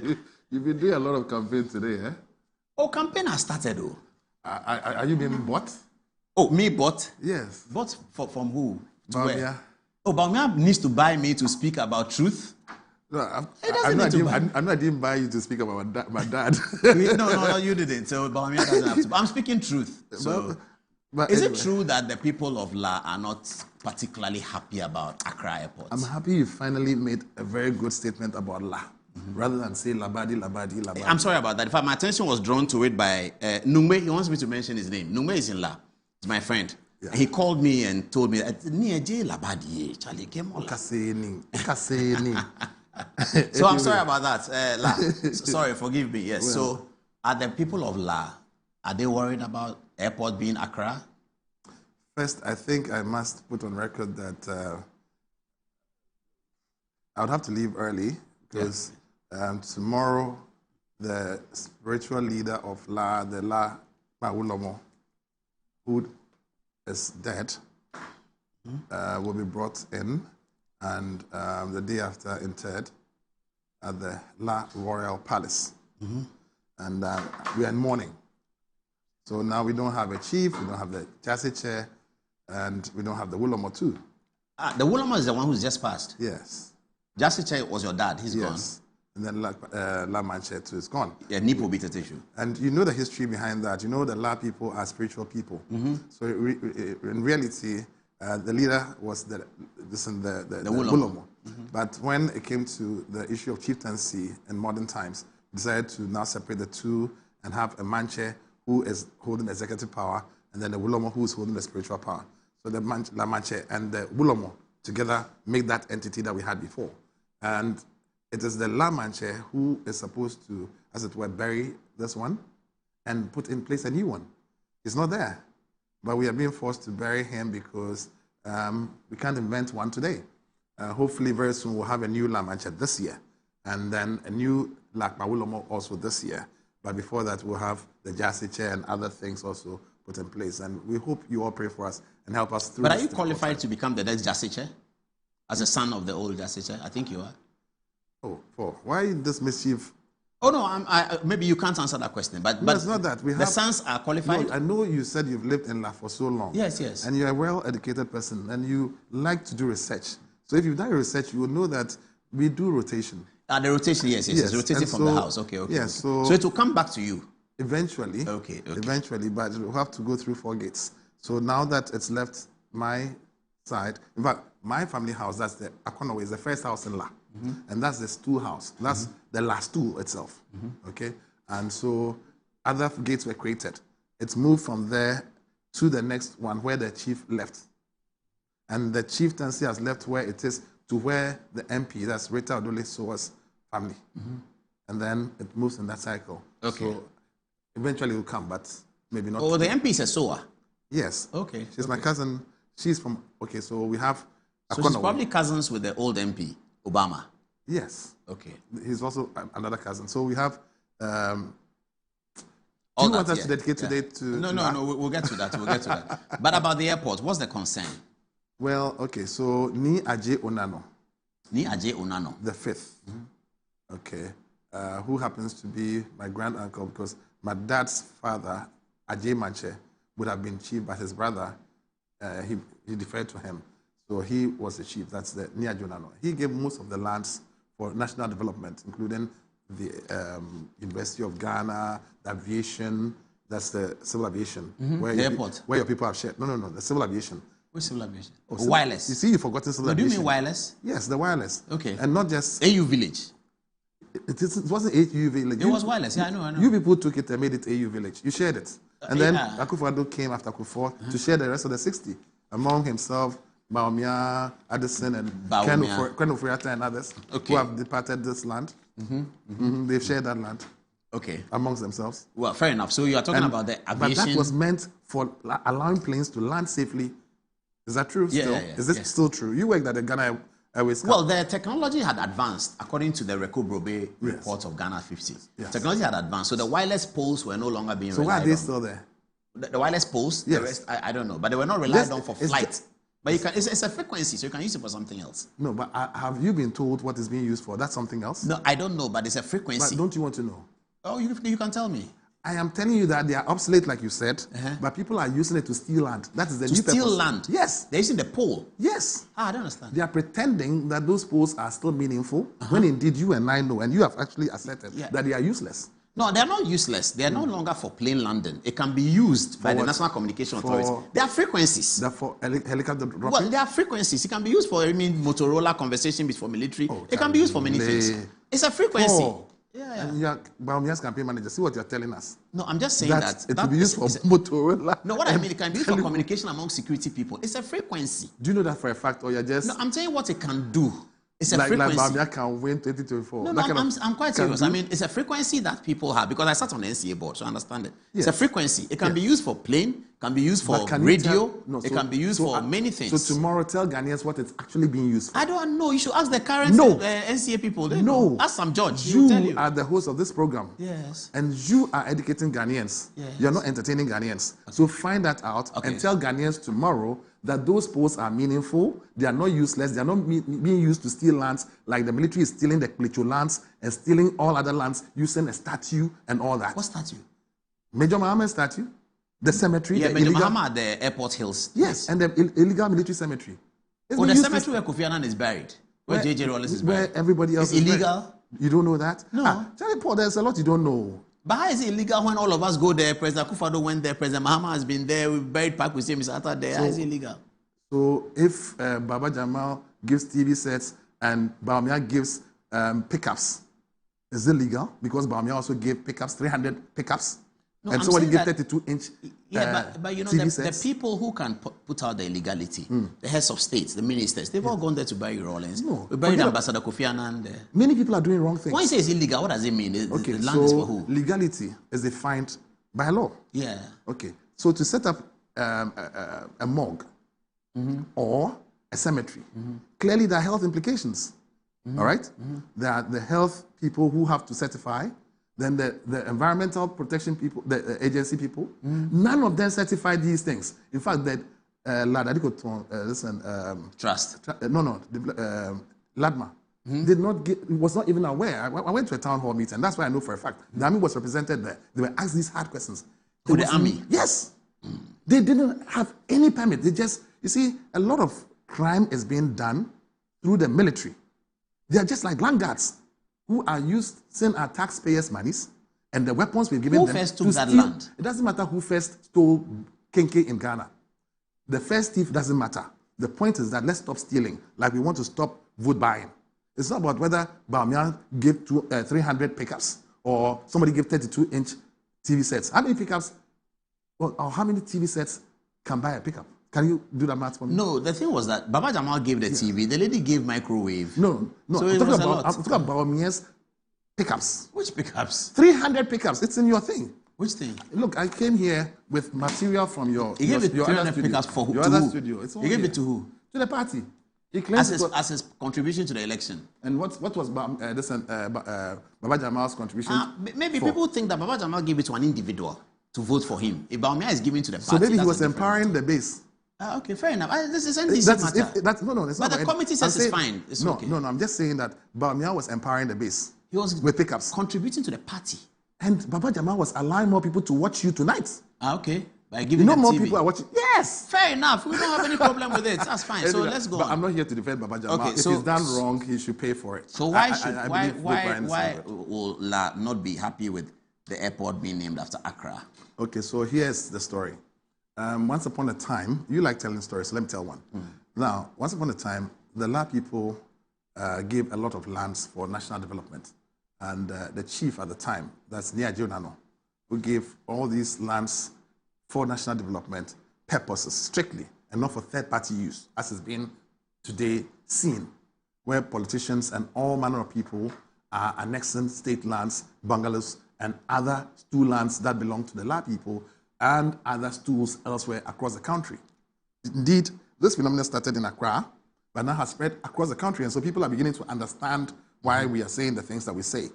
So in the north today, there's gold, so people are moving there. There's an airport, people anticipate that there'll be development, so people are stealing the lands there, and so on and so forth. Bungalows are being annexed. The president last week, on the front page of the graphic, indicated that they have taken a decision to stop all of these things and retrieve those lands. Oral must work, and oral is not just about retrieving monies from people like the Ken Ofriates and others who have plundered the wealth of this country, but it includes the lands and the bungalows that your colleagues in government and those in the NDC and any other party for that matter may have taken. So the president has said that these were not meant for that purpose. They will be retrieved. Can you imagine that, for example, a chief justice will buy Cantonment's land for 7,000 Ghana cedis? I'm sure you know which chief justice it is, right? Mm-hmm. You know. Are you referring to Sophia Ekufu? Yes. Because you made that allegation. I don't know whether it's true. No, but I did an Article 146 petition against Sophia Ekufu, which your president, John, no, it's not John, Nana Akufo-Addo, refused to act on for 2 years. Why? Because he knows it's a fact. And the list attached to it gave lists of people, including his entire cabinet, Napo, who ran with your Bawumia, and many others. Jake Mensah, who is brother-in-law to Kufuor, and many others. Your own boss, your boss here, Zoom Lion and others. You understand? So he wouldn't act on it. But the bottom line is that these are our lands and the lands are gone. They must be retrieved. And so we salute Oral and we salute the president. We would help him retrieve those lands, not for our purposes. But that if there's civil aviation land, for example, that you cannot claim that has not outlived its purpose, has indeed outlived its purpose, then the Constitution is clear in Article 25 and 6 that the first right of refusal should come to the original landowners. That's the last two from which it was acquired. So we would insist on the right thing being done. That one is a must. Now, having said that, I think also that if we have given land for the university and the land manager at the time, that's Nia Jonano, and this is the last bit of the story that I want to tell you. He was being distilled for giving the land for the University of Ghana. And we said, okay, fine. And then Who was distilling him? The La people were not happy because he was giving too much of our lands out. Some of them. Now, the bottom line is this, that if there should be a name put on it, at the very least, we said, okay, at the time that you people were canvassing for J.B. Dankwa to be put on that, why don't we have the one who virtually lost it all for giving it all? That is Ni Aje Onano. So we should call it the Ni Aje Onano International Airport. No, we were canvassing for the university at the time and or another national monument, because our heritage is important and we must preserve it, just like we've done in Kumasi with Prempeh the First. Prempeh the First would make people ask a question, who is Prempeh the First? And then that history will be told. In much the same way, because he was a chief in Ashanti and he had a lot of history behind him. But did you know about Aje Onano's story before today? No, until you told me earlier this evening. Exactly. Yeah. So if we had named a national monument like the airport and people traveled in Accra through the near Aje Onano, the 5th International Airport, people would say, oh, who was he? They would know. There'll be things that you were on the board. So he's the one who gave the land. Yeah, he was a chief at the time when he gave the land to the British. It will be 1940s. Listen. I'm saying that he gave most of our lands out for national development. Forget about the time span, because it varies. All lands were not given in 1 year. But he gave most of it. Most of the lands, yes. Including the airport. Do you have a fixation on a particular one and a particular year? No, I'm listing it down. The airport, the University of Ghana, and which one? I'm saying to you that, okay, let me just maybe piggyback into politics where you really want to remain tonight, because you started extensively on that. Do you want to give a lot of credit to Kufuor for something he did? Yes, you can find some things. Do you want to give a lot of credit to Rollins for some things he did? Yes, you can find that. And we can find reasons to give credit to all manner of people, including Bawumia, your Bawumia, okay? Now, if we can find reasons to give credit for that, I'm just telling you that he gave a lot of lands. So let's just leave it at that. You can go check whoever gave whichever lands, but the bottom line is that Ni Aje Onano, the 5th, gave a lot of lands, including the University of Ghana. And okay, so we started from So what there. is the concern about the airport being named after Accra for La No, people? we have no difficulty. And I like your intro without the mischief. Now, the first part is that Accra International Airport, or Accra Airport, was the original name that the founder of this country, Osagyefo Dr. Kwame Nkrumah, gave to the airport. Beautiful name. We have no difficulty with it whatsoever. It is part of our heritage, and if it remains like that, we like it. But unfortunately, history told us that in 1966, there was a coup that overthrew the president. The first coup, aided by the CIA, because the documents show, the CIA, the classified files show that it was the CIA that aided your antecedents, the UP at the time, that's the MPP, today's MPP, then to, overthrow Nkrumah for all sorts of reasons. They overthrew him. Do we want to reflect the Accra International Airport or those coup makers and glorify coup making? And I don't subscribe to coup making, whether it's NDC engineered or CPP or whatever else. I don't believe in that.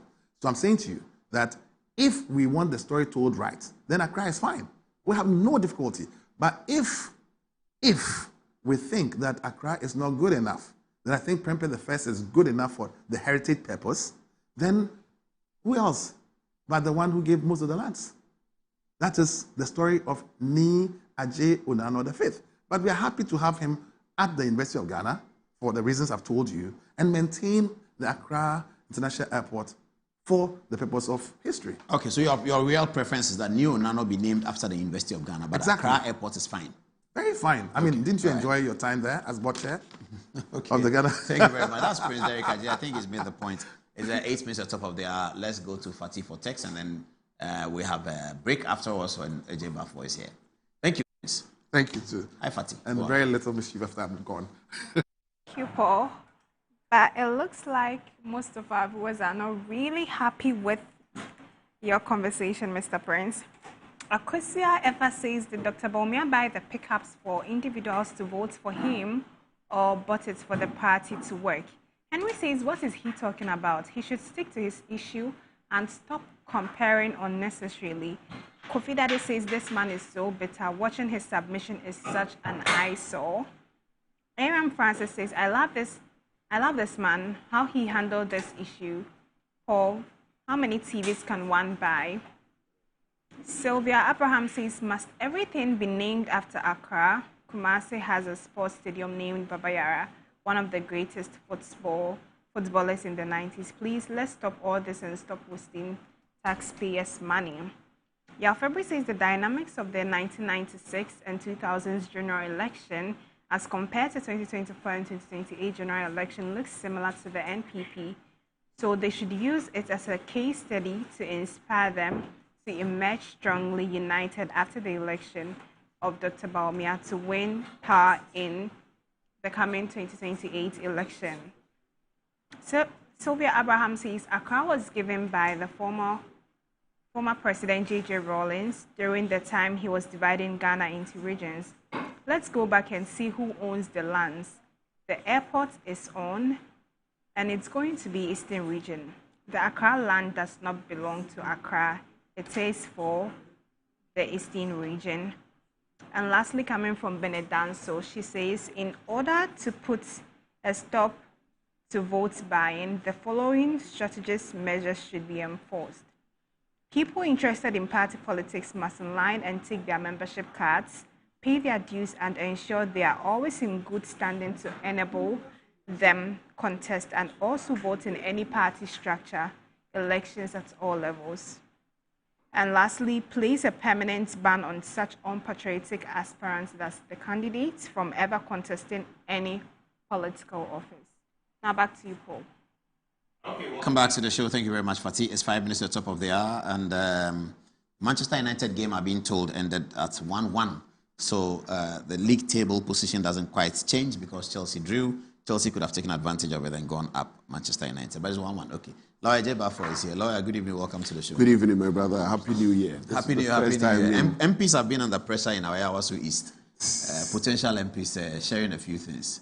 The majority statement appears to have been overlooked by the functional executive of the National Democratic Congress. Before we get to Transparency International, what do you make of that?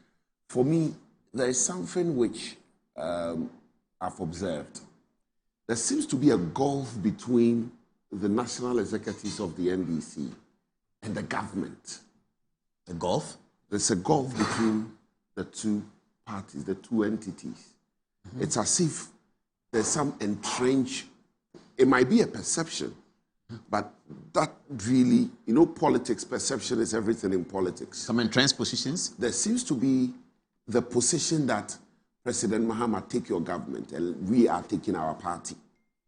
Mm. When you look at the public discourse of somebody like Mustafa Gbande, the Deputy General Secretary of the NDC, when you look at their organizer, Joseph Yamin, when he seemed to, he felt neglected by the government. When you look at even Fifi Kwete's position, right, there seems to be, if you like, quote and unquote, allow me to use the word, surrogates of General Esiedun Ketia, right, who have taken the position that, look, take your government. We are also taking our party. And so you see that the variance, even when you listen to the speech of Fifi Kwete today, that if the president or the government has taken the position that Baba Jamal is being punished for vote buying, what about the other people who contested and who also hold the position in government? He said that in the statement. Yeah, watch the press conference. Almost being critical of Kwachu Fosu's document. Being critical of Kwachu Fosu, not just Kwachu, of the government itself. And the president. And the president, yes. Because Felix was speaking for the president. Yes. I mean, so he's querying it. Today, Fifi Kwete's statement today, in my humble view, is the clearest evidence of the rift between the executive of the NDC and the government. The NDC really is in crisis. And we don't know where this is going to, end. Whether they will be able to patch up, whether they will be able to heal itself, nobody knows. I mean, this is politics. In politics, you compromise. There's a way that you can easily mend the fences and come together. However, the status quo today, right, if you look at the chronology of speeches at different times on different platforms by the secretary, in particular, by the deputy secretary, by the organizer, it highlights a deep rift What do you make of the swift removal of Mahama Ayariga from the Totobi Kwache committee? I think that they were just being responsive, given what the leadership of Parliament had put out. Obviously, they felt that there would be some bias, right? And so I don't think that it really fits into what we are saying. But in terms, because Mahama Ayariga hasn't spoken. No, he hasn't. Yes. And but he endorsed the statement. He endorsed the statement. He couldn't have done otherwise. Otherwise, he would have thrown his colleagues in Parliament under the bus. No, but you mean he didn't know? No, I'm saying that he couldn't have done otherwise. Mahama Ayariga? He couldn't have gone against his colleagues in Parliament. Yeah, but he could have advised them to hold on. That let the committee do their work. Well, that is also possible. However, what we know for now is that, he could not have done otherwise. If he had done otherwise, it would have been fatal to him as a leader in Parliament. Was there then a superior hand railroading this process and Mahama Ayariga had to fall in? Well, even if it is, right, it's only evidence of what we are discussing, that there's a serious rift between the party and the government. And we don't know where this is going to end. It's more like, take your government, we are taking our party. So that the committee sided with the cries of discrimination that Baba Jamal was putting out? It looks like it. So what did the committee actually recommend? Do we know? I believe that the recommendation of the committee is what is being implemented by Fifi. Yeah, because the committee recommended it to the functional executive. Exactly. They met today. Exactly. It's chaired by Asidun Ketia. Exactly. It has all the national executive members. Exactly. I think except the president. Except the president. Oh, that's interesting. And so that is what is being implemented by the executive of the party. And what for me is very, very instructive is what I've stated. When Fifi Kwete could say that if you are punishing Baba Jamal, then you should as well punish the other people, other contestants who are also serving on government boards or appointees of government who did not do anything different from Baba Jamal, i.e. also influence people in getting their votes. That for me is very important. Hardly do you get a general secretary say that to a government unless he himself is detached from the government. And that's why I'm saying that there's a gulf between the government and the party.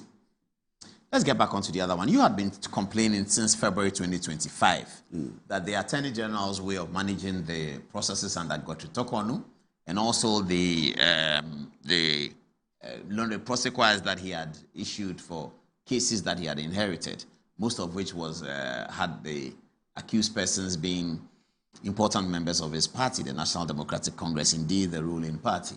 It would appear that you have been vindicated by the report, or have you not? No, largely there has been a vindication. What does the report say? What does the report measure? The report measures the perception of corruption of government. And in terms of the marking scheme, you have 100 being the cleanest. And so as it comes down, it means that the perception is being reduced. Okay. 100 is the best? It's the best. So if you are 99, you're good? You are good. So if you are 1, it means the perception of corruption in your country is huge? It's huge, right? And you have a lot of countries who have very bad perception. And you see, President Mahama's government has been in office for a year. The public perception of the government ordinarily is good. I mean, you've had people say so many positives about the president to the extent that there are some people who even suggest that he should be able to go for a third term. There have been no scandals. As they say, they want Ghanaians to believe that there have been no scandals. And so in terms of corruption perception, I believe that there couldn't have been a better time for the government's perception to have been so good or to have been better than previously, right? But when you look at what the Corruption Perception Index is saying, you realize that there is only a slight jump from 2005, 2024, when there was widespread perception of corruption. In election year? In election year. Against Akufo-Addo. Against Akufo-Addo, which really caused the MPP its mandate. But in this instance, you don't see any significant impact in terms of the perception of the public, right, as far as this government is concerned, right, and the corruption perception. And so this is why it raises concern. And so you want to go in and find out why the perception hasn't significantly improved. And this is what it says. Even though 2025 saw efforts to increase transparency in corruption investigations and prosecution by the state, including the Office of the Special Prosecutor, the dismissal of the former Chief Justice, and the various petitions for the removal of heads of various independent institutions, smacks of politicization of the judiciary. So there is the public perception of the politicization of the judiciary, right? That affected it. And then there is also the attempt, or if you recall, there were discussions in the media for the attempt of the heads of the independent constitutional bodies, in particularly the Electoral Commission, the electoral commissioners. They all influenced it. Then also the discontinuation of corruption cases involving members of the ruling government through a 60-40 settlement raised eyebrows among Ghanaians and dampened expectations raised by the publication of the Operation Recover All Loot.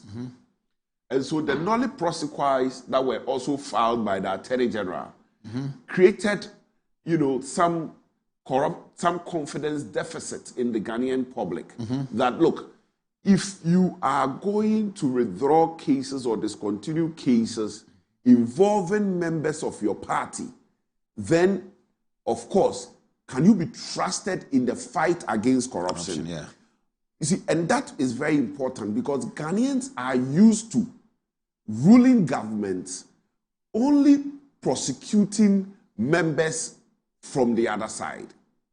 And so if you say you are coming to do reset, what they expect of you is to make sure that you prosecute persons that are also members of your government, persons who are also connected to your government, and not just persons from the other side. The moment you file nollie prosequi, the indication is clear that you are only in to prosecute members of the other side.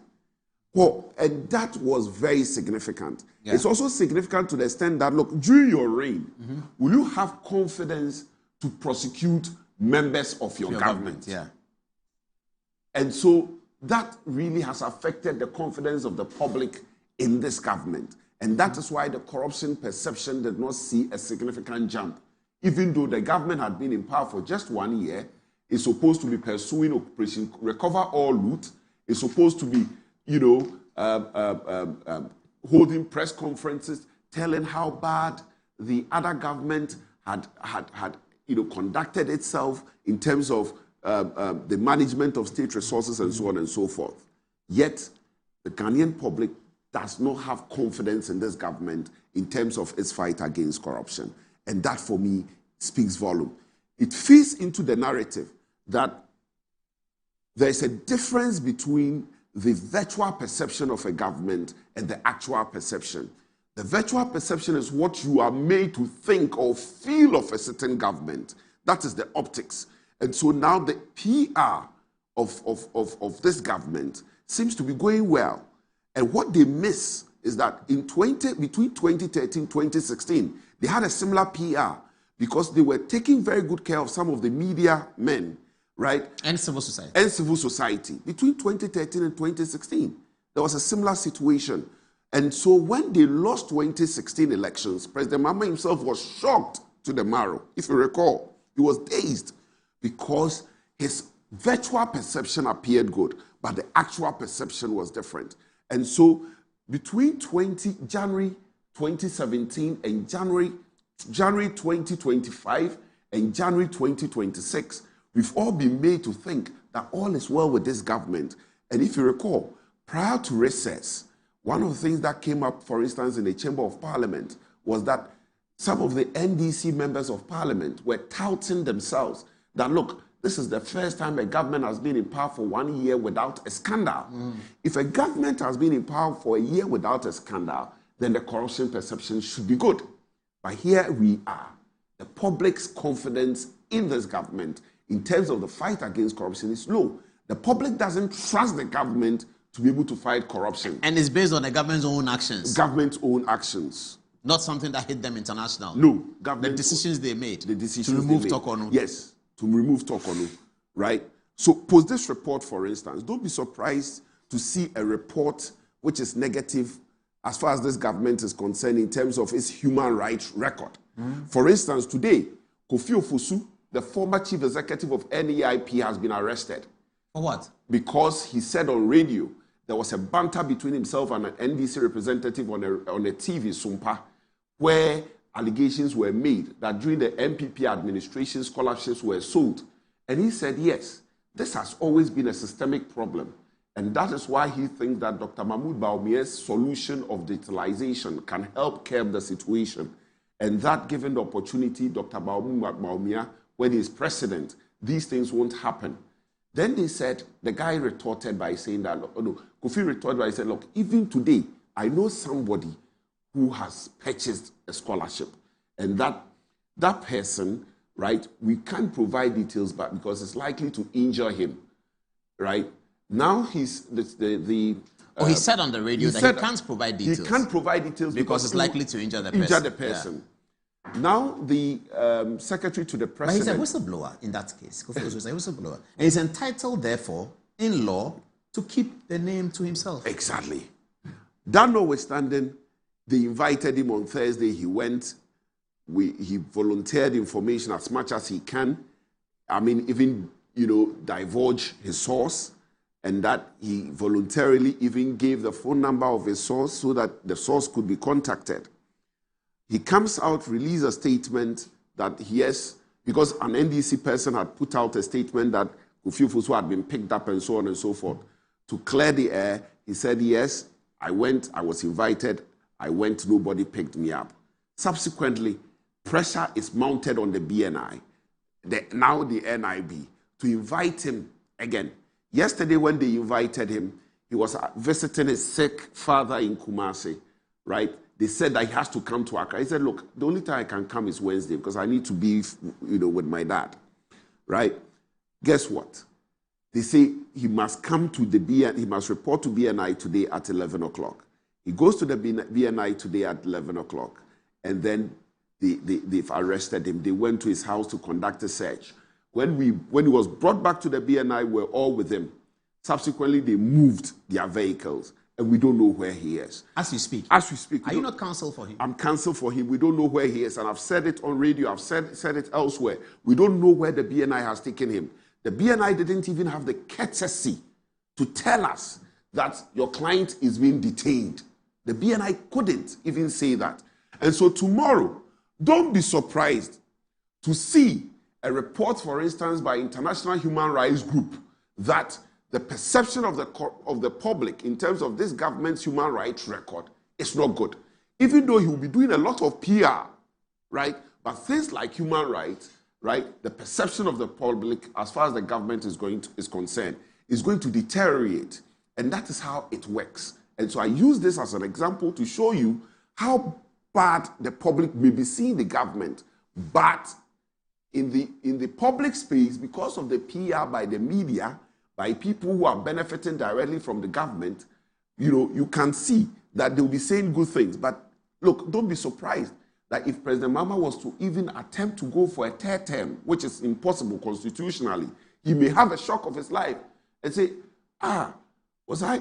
were they not the same people who were praising me? How come I'm getting these number of votes? It happened to Akufo-Addo in 2020. In 2020, President Akufo-Addo had been praised all over the place for his innovative policies, COVID, free SHS, fellow Ghanaian speeches, and so on and so forth. Then we go to the polls, and we almost lost to the point where Parliament was split.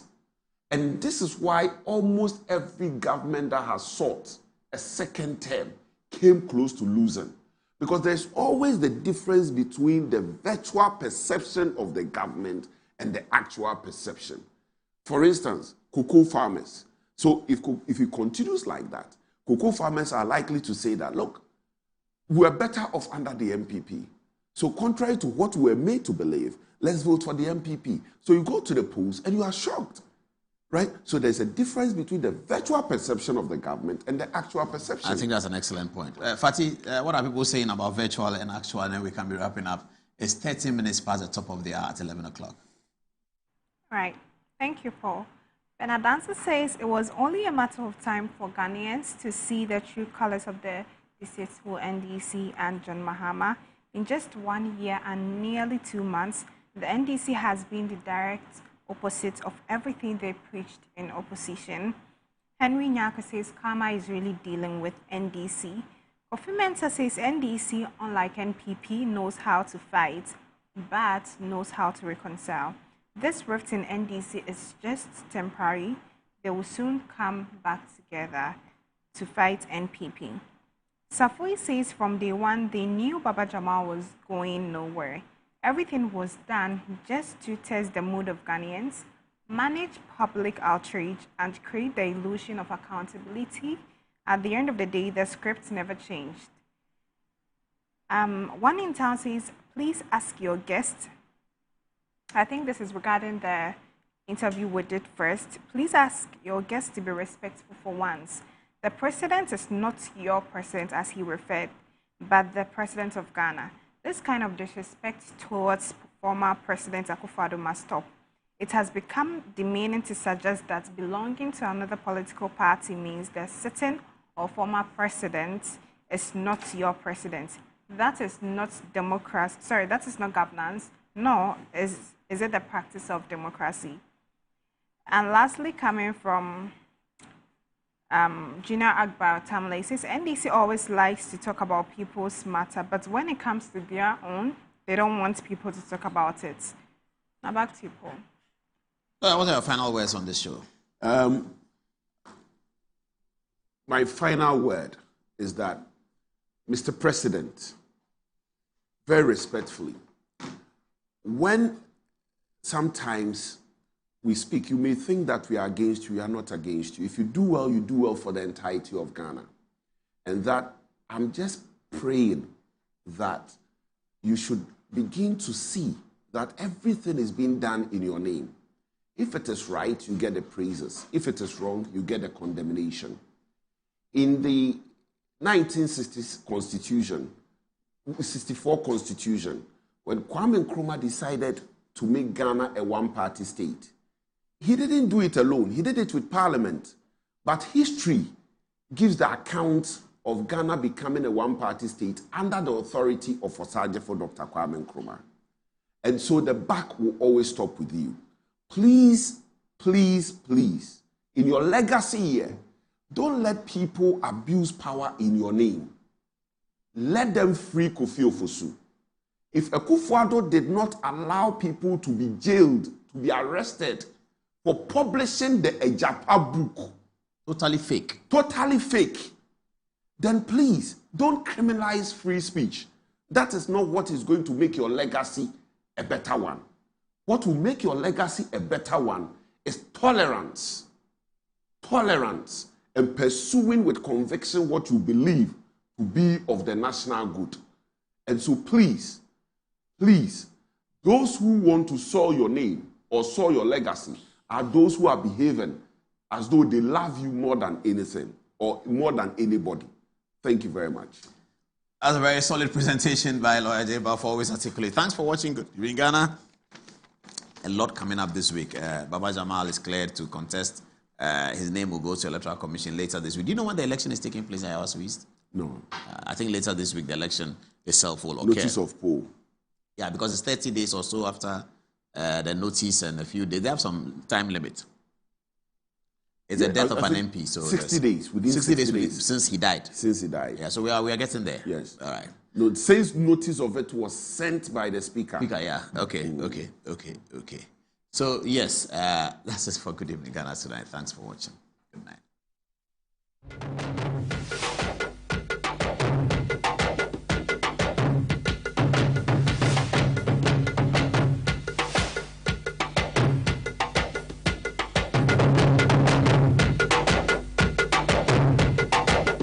someone in red. In it goes to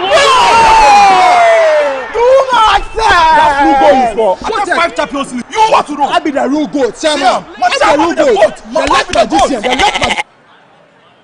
Who is the goat? Ghana Jollof or Nigerian Jollof? Ghana Jollof has no co-equal. The smell alone. Oh my God. No, that shit. You two they lie, eh? Now the same stew when they use cook the rice and then they go put them for top. Hey! You are lying. Ghana Jollof.